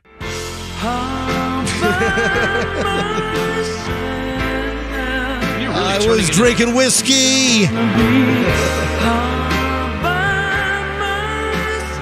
What was that, Froggy? I was going to say, Fester, is it me or is he slowly morphing into Cigar Dave? Slowly. Very slowly. You smoke cigars yet? No, I don't. I will not be a cigar smoker. I can long pretty much, ashes. I can pretty much guarantee that. All right, this is pretty creepy. There is a story at a Fox 35 in Orlando, right down the I-4 corridor. Have you seen the picture? What I want to know, is this real or is this like staged? There is a girl that looks to be about 5 years old, and she has the creepiest freaking doll you've ever seen in your life. The girl's 3 years old? She's a cute little girl. This doll is like a demon. Oh, have you seen the Robert doll in Key West that'll haunt you if you look at it? No. Scroll up a little bit. Look at the doll that this girl. Yeah. Look at that. Looks like from that weird, what's that scary movie with the doll? So they went to that Halloween store that pops up this time of year. Oh, yeah. Like the vacant spaces. Yeah, like the Halloween store is going to pop back up at the old Sears location at West Shore, I'm sure, right? Spirit? Yeah, Spirit Halloween. Yeah. Yes. And, they're going to make all their money in these next 2 months. Yeah, in a month and a half. They're going to float themselves for the whole year. That's what I need to do. I need to make all my money in a month and a half so I can go scuba dive for the rest of the year. So that's my new plan. That's what I'm working toward. Very shortly, by the way. At the Spirit, they pick out the creepiest. The daughter is just gravitated toward this super creepy doll. Oh, this doll is. Oh, this doll. Hey, Andrew, can you get this link up on MJMorningshow.com on the stories we mentioned on the MJ Morning Show? All right, we're going to get the story up. It's from Fox 35 in Orlando. The movie Conjuring had the creepy doll Annabelle, and now Annabelle is also. You know what? You can even grab the. Is that a Facebook post? Yeah, this is Mom Brittany's original Facebook post posted like 4 days ago. All right, so you know what? Send that to Andrew. Get the Facebook post. That's even cleaner. And you have it. Okay, so we'll post that up on stories that we mentioned on the MJ Morning Show. Or if you want to write an original on this. Okay. Do a rewrite original on this and get it up at MJMorningshow.com. And Brittany, the mother, writes, this is what it looks like when you take your 3-year-old to the Spirit Halloween store, and she absolutely insists on buying the creepiest baby doll you ever set eyes on. What's the matter with this kid? And my God, this is I'm telling you, when they say the creepiest, they are 100% right. It could be creepier than the creepiest doll I've ever seen. Did you see the baby's name? Oh, and she named the baby's name is Chloe. For real? Yeah. So they named the creepy doll Chloe. So it's creepy baby Chloe. Aww. I'm telling you, folks, this will haunt your dreams. So this will haunt your waking hours too. What's funnier is they took the daughter, the 3-year-old, to the Magic Kingdom, and she brings her doll along. Oh. So there's pictures all around this kid at Disney with Disney cast characters. With this bubbled up skin. You know what? The skin on the creepy doll, it looks like, you know, the salt flats out in out in Utah. I mean, that's what it looks. The skin is all like craggled and cratered, and my God, it is awful. They took the doll to the Haunted Mansion. That's hysterical. Oh my God. All right. We'll have it up in just a bit at mjmorningshow.com. That's mjmorningshow.com if you want to check this sucker out. Hey, Fester, you know what time it is? It is time for you to shoot a new gas nozzle, man. It's been a while. Oh, no. Yes. By the way, where is our gas nozzle? It is securely locked in our office. So it is in the morning show office. Yes. It is time to do Gas Nozzle Man again, which is phenomenal. Gas Nozzle Man is one of our inventions where Fester goes to a gas station. We have an actual gas nozzle, the actual 10-foot hose and the whole shebang. We got the whole setup. And Fester goes to a gas station, is at a pump, and people think he's putting gas in, but he really has the fake nozzle in. And then Fester drives off, and he's got the hose dangling behind his car, the nozzle still in the car. People at the gas station, they think that he ripped it right out of the pump. And we're rolling video on all of this, and you see people that are yelling at him, and they're running after him. Or really nice people who care, or citizens. Or in a parking lot, and like a store parking lot, and you're driving through like a Target parking lot, and people are like, sir, you got a gas nozzle. So we got to do a new one. And the reason why is, guess what? There is a video that's now going viral of a mother and daughter that really ripped the hose out of a gas station. And then they realize it, and they bring the hose back into the gas station. We're so sorry. Oh my God, we're so sorry that we ripped your thing out. That's funny. Yeah. So hey, did we pull the audio on that, Andrew? Did we pull the gas nozzle audio? No. All right. So I guess there was no audio. Oh no, we did. Yeah, Rachel. Yeah. Where is it?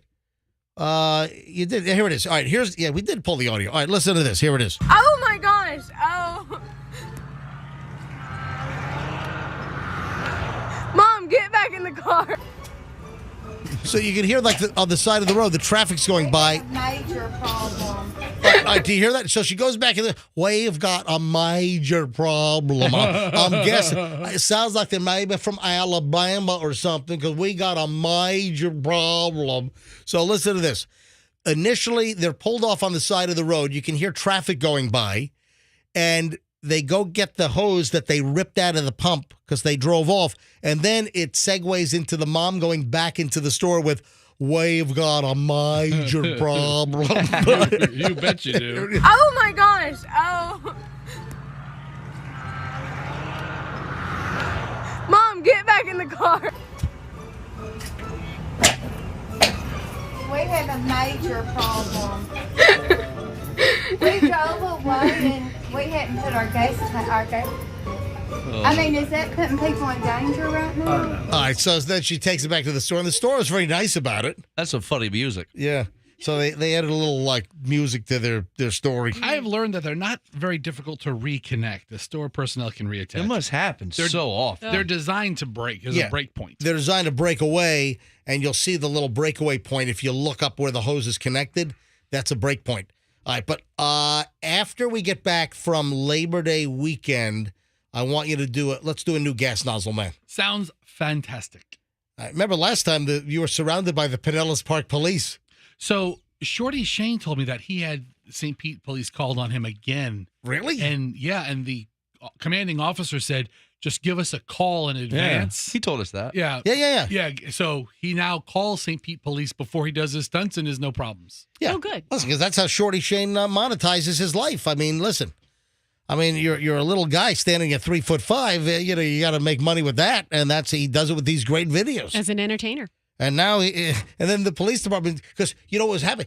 He was doing the things with, what was he doing? He does his character. He was trying to sell baby formula outside of a convenience store. That's right. He had baby formula in a little, like, a midget trench coat, and he was flashing people baby formula.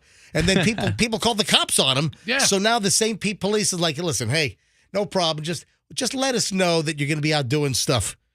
So, we don't send like 13 police cars to a scene because someone says some little guy's flashing people. And no, he didn't. He was flashing just formula. Yeah.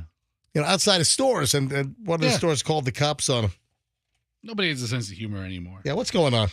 Just silly, Why can't people have a sense of humor? Hey, Fester's Dream Life, ladies and gentlemen. In 2025, there's going to be a luxury cruise ship that will allow people to turn the cruise ship into their permanent residence. Ooh. Oh, yeah, that's your spot. How about? Aren't there some people who actually live on a cruise ship? So I've read like 5 stories over the last year of people who continuously take a cruise for like years. But they're off one ship and on another, and they have to get off every 5 days or every week after the cruise is over. Oh, and they have to really time it right. Yeah, there's a lot of planning involved, and they get good discounts because they're remarkably loyal customers. But so there's a cruise line called Storylines. I've never heard of Storylines. Neither have I, but they're building a residential cruise ship that apparently will indefinitely circumnavigate the Earth beginning in 2025. Rooms aboard the vessel range from a $1 million studio to 4-bedroom bi-level suites for $8 million. All right, who's going to do that? Some rich old people? Some floor plans are almost sold out as the company continues to build momentum every day. Okay, I guess people will do it. Storylines, it's almost sold out, or some of the floor plans are almost done, sold out. And then you figure all the people that couldn't go on cruises during COVID, so they're just itching to get back on one. They'll live on it. So this particular ship, which is going to hit the high seas in a little over 2 years, will have 20 restaurants. It'll have a garden, a 10,000 book library, 18 different decks, a microbrewery, an 800-liter microbrewery. It'll have 3 pools. I mean, I'm looking at videos of the renderings of this boat. It looks gorgeous. It's amazing. So this is going to be a luxury residence. So you're not going to have like the Fester family riffraff coming on and off at like Port Everglades, You might have some rich rednecks on this thing. I don't know, but boy, this is awesome. But the rendering of the ship, holy ship! I mean, it looks fantastic. And then like water sports, they're gonna have jet skis and they're gonna have you're gonna be able to have like parts of the boat that actually near the bottom open right up on the sea. So you can jump off into the ocean. I don't believe this. This is fake. You got to see it. It's got to be fake. Got to be fake. Listen, you got to see it. You got to go. This is like Florida's favorite home show. Florida's largest home show. Yeah, largest. Thank you. And that too. But they've got the RU1 Discover. They've got the RU1 Breeze. The RU2 Explorer. These are the different kind of cabin layouts. I'd have to splurge for a balcony. How are they going to do entertainment? They're just going to have entertainers living on the boat as well? I don't know. Maybe fly them in, fly them out? Yeah, bring them in on and off. They might have a helipad or something, or just pick them up at a port. But they're going to probably have entertainment as well, I would imagine. This is like Waterworld. But think of this. You're on a luxury, brand new cruise ship that's made for a residence, and you live on the damn ship, and it just drives all over the planet. All right, the RU 1.2 is about the size of a hotel room. 334 square feet. $900,000. Dude, that's like a tool shed. Yeah, it's small. 30. Yeah, I guess so. It's small. What? How big is it? 334 square feet. 300. Whoa. Okay. That's pretty small. Yeah. But still. But then you can go downstairs and get on a jet ski and feel not claustrophobic. Yeah, or go to the buffet. Probably food 24 hours a day. That's my other question. If I buy this for $1 million, is all the food included like it would be it on better it? be. I'm about to say, maybe you're going to nickel and dime me for everything? Is there a drink package involved? Well, I'm guessing what you do is I'm sure if you look at the rates or the prices. Unlimited Look, drinks. there's a phone number. You can call 209-554. Yeah, I'll give them a call later. Or you can call Fester's cell phone at Oh, 813-310-8444? Yeah, you can do that also. You don't have to run through it. How rich do you have to be to do this? And how much you hate your family, your extended family, because you're never going to see them. Froggy, in reality, not that rich. I mean, It's $8 million for one of them. Well, no, that's for the that one. huge, massive, like penthouse is $8 million. You can get one for $900,000. It's pretty small, but as far as I'm sure there's going to be like a monthly like maintenance fee or like a condo association fee, type or a thing. club fee. Mhm. You know, you're probably going to have to pay for the food. I'm guessing that the cabin you buy is just for the cabin, and then you're going to have to pay probably a monthly fee for all of the food. I don't know if they're going to build you a la carte, but the ship looks amazing. It really does. I just need to be hit by like one Coca-Cola truck. Is there a BOA association? So wait a minute, you're one Coca-Cola truck away from making a whole lot of money, Or a Walmart. and then you're gonna buy one of these cruises. Camp Rouge and Green lands me that big $50 million settlement. Dude, I'm on this boat. I'm not going to get the $8 million one, but I'll get one big enough for you guys to come visit. Is this real? I mean, it looks real. Yeah, it is real. Yeah. There's the price list. If you click on, there's the price list for the whole deal. Wow. All right, ladies and gentlemen, we are almost at the very end of the MJ Morning Show, but we have one more long chunk to go. When we get back, is it good or bad for you to take a deep breath? Isn't that part of like yoga and meditating, taking deep breaths? Yeah, breathing from your All right, belly. hold on. And then, Roxanne, I know you're not the most busty. Oh, my. Oh, what are we talking about? Did you say busty? Yeah. I said, I know that you're not among the most busty. Inappropriate. How is that? That's so inappropriate on some. How do you know? I mean, do you stare at my boobs? Oh, well, I'm just saying that, you know, I don't think you're not like enormous, okay, in the bust Have you department. seen me with my shirt off? I have not. Are you talking about like as opposed to people who are like quadruple Guys, Ds? I'm trying to do an underwire story, okay? There's a new underwire bra story. You backed into that bit the most awkward way possible. All right, well, hang on. I'll try to back out of it in a minute. All right, we're back in a you were second. talking about my backside now, I too? did. Okay, thank you very much. All right, all of this next, awkward, on the MJ Morning Show here on Q105. Don't move. We're back in a second.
9:31, final batch of MJ Morning Show content starts right now on a Friday.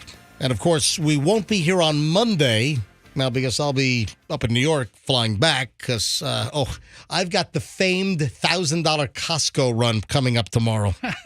Or I'm sorry, Sunday. Yeah. The $1,000 Costco run. Oh, speaking of Costco, you know what someone sent me? What? Remember I was touting the Sun Noodle Company for ramen? Yeah. So the Sun Noodle Company, it's a famous Hawaiian ramen noodle. Great stuff. And they've got a plant in Hawaii. They make it also in the East Coast in New Jersey, I believe.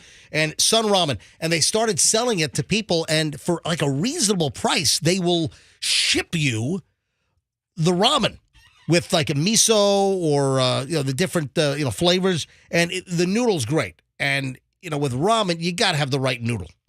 And someone sent me a little blurb that some Costco's are starting to sell Sun Ramen. So Costco, I got to find out if our local is going to sell it. So like our local Costco's, because we have Costco, in Clearwater off of Gulf to Bay. You got the Costco out in Brandon. There's one up in Wesley Chapel. You got the one up next to Ford's Garage up in right up in there. So, no, that's different though. You got the Citrus Park, and then then you got West Chase, and then Wesley Chapel. Yeah. So I need to find out: do any of our local Costco's have Sun Ramen noodles? So that's a good thing. Hey, Roxanne, before we get into your underwire bra, did you wear an underwire bra out last night when you went out for dinner on a school night? I wore no bra. I'm about to say bra. On a school night. You were braless last night? Yeah. All right, was that creepy? What did I say? No, the way you said it was creepy, but this is what you said that was creepy. Roxanne, you don't have big boobs. Or what did he say? He used the word busty. Busted. You're busted. not busty. Okay. No. How did I say it? He used the word busty. He goes, Roxanne, you're not overly busty, or you're not the bustiest person. And it was just kind of creepy how you presented. I didn't mean it to sound creepy. I have a story about underwire bras. Okay, but that was a weird thing. But in your defense, I am kind of one of those people that you're like, does she have big boobs or doesn't she? Like, because some days if I'm bloated and I'm wearing a push-up bra, I might. But then other days, I'm incognito. The question is, do you have any underwire bras? Do you need an underwire bra? Yeah, that's like the only kind I wear. Really? Mm-hmm. Okay. Well, did you know that underwire bras, I'm not being creepy, I'm trying to ease into the content here, folks. All right, did you know that underwire bras kind of fell out of favor during the pandemic, especially? That underwire bras essentially, sales went to zilch. And now underwire bras are back, and people are getting rid of the comfort factor. And it's the fact that, the pandemic, while we still have little issues, obviously, with the COVID crap, but people are getting back to normal. So people are starting to buy underwire bras again because underwire bras, they fell off dramatically during the pandemic, and that women were opting for these wireless bras because so many people were staying at home and were not wearing a bra at all. And Women's Wear Daily, you've heard of that, WWD, that's the big fashion magazine. And I know that because I had family members that were in the garment district in New York when I was growing up. So, the Garmentos. And, my mom used to be, sort of in garment industry as well. So Women's Wear Daily is saying that the underwire is back after it took a little bit of a hiatus. So I wasn't trying to be creepy, Roxanne. I wasn't, grabbing your boobs or anything.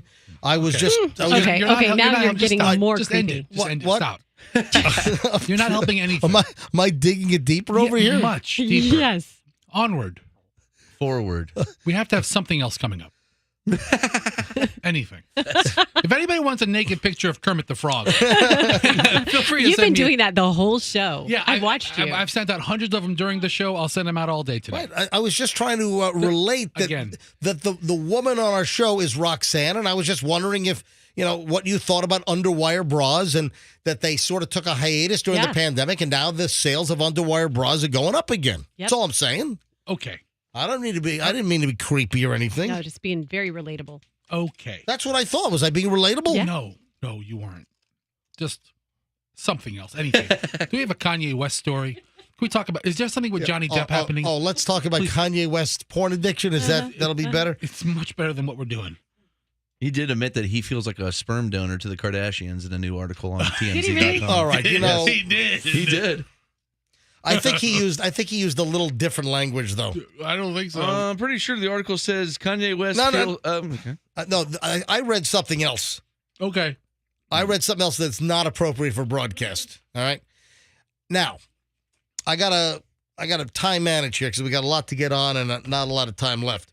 Now, a neuroscientist is saying that taking a deep breath is not going to relieve your stress. So if you think that you're all stressed out and the I love taking a deep breath. Well, the neuroscientist says no, that is not going to relieve stress. It's wrong. You're doing it the wrong way. Do not take a deep breath. Hey, Froggy, the neuroscientist says, and this is not some fly-by-night goon. This is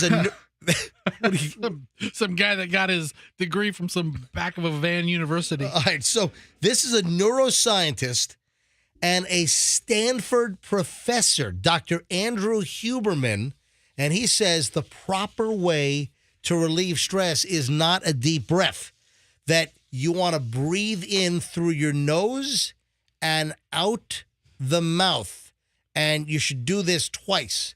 If you actually take a deep breath, it'll actually increase your heart rate through a process called respiratory sinus arrhythmia. But if you are stressed out,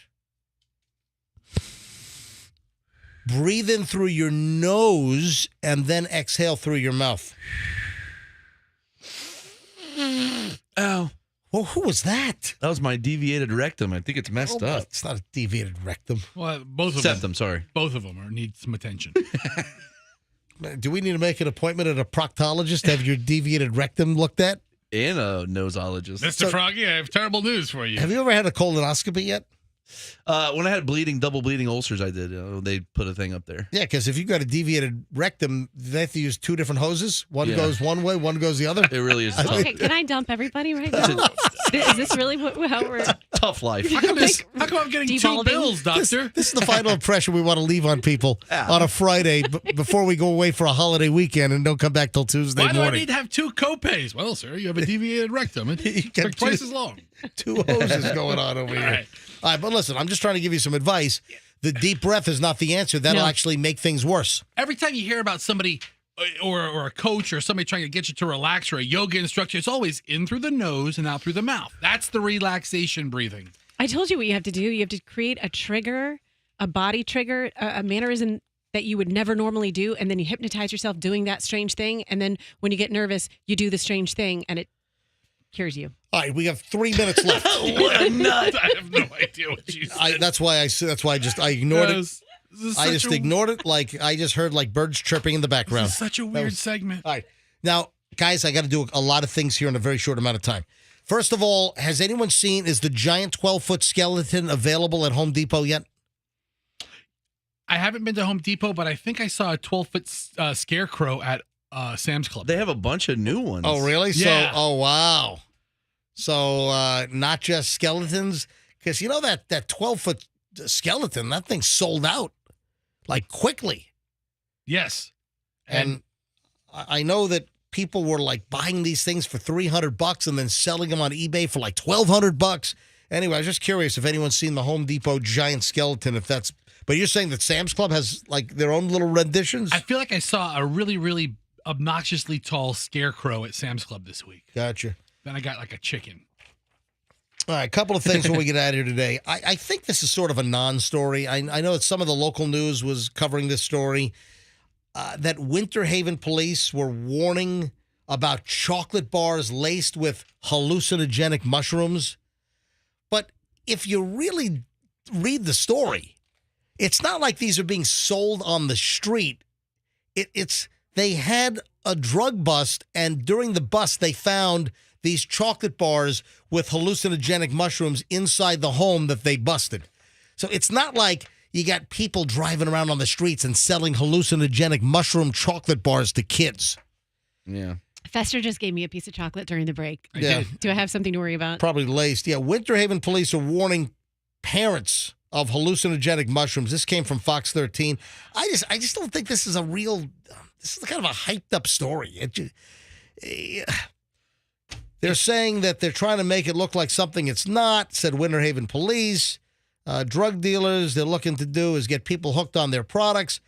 They're warning parents after a search warrant at a suspected meth den yielded 10 of the chocolate bars. So what they don't know is they don't know if the suspects in the meth house, if they were selling the chocolate bars or if they were personal consumption. I don't think the story just doesn't seem to have any real teeth yet. So it's the new Hershey's hallucinogen. Well, I just think the story's kind of hyped up a little bit. Yeah, I mean, be aware of it, but it's not like it's an epidemic. It's not like all the rainbow fentanyl that's all over the place. And I think it's just a reminder to keep telling your kids don't ever take candy from a stranger. I love these M&Ms. What does the M stand for? Mushrooms. Mushrooms and mushrooms. And meth. All right, last things before we get out of here. I just thought this was funny. This is out of Orlando, and this is out of the Orlando International Airport. And listen, the way I saw this is they're just going above and beyond. A fire broke out at the Orlando International Airport at the Burger King in the food area. Dude, I saw all the smoke that was pouring out of that broiler. Dude, flame broiled. Yeah, they need it. Exactly. So a fire broke out in the Burger King in the terminal at Orlando International Airport. Smoke billowing out of the food court area. It was airside 4. Passengers had to evacuate. Listen, the way I look at this is, hey, they're just going above and beyond.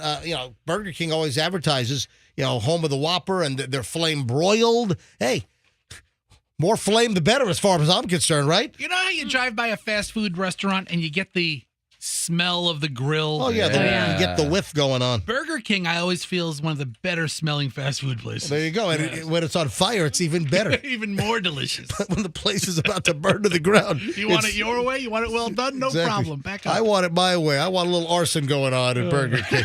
All right. Now, before we get out of here, this is a public service.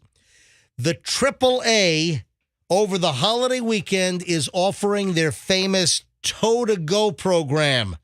There is no excuse to drive drunk. There is no... is this posted on our site? Okay. We have this posted as well at mjmorningshow.com. So AAA is going to offer the free Tow-to-Go program to prevent drunken driving. Between Uber and Lyft and walking and now the Tow-to-Go program...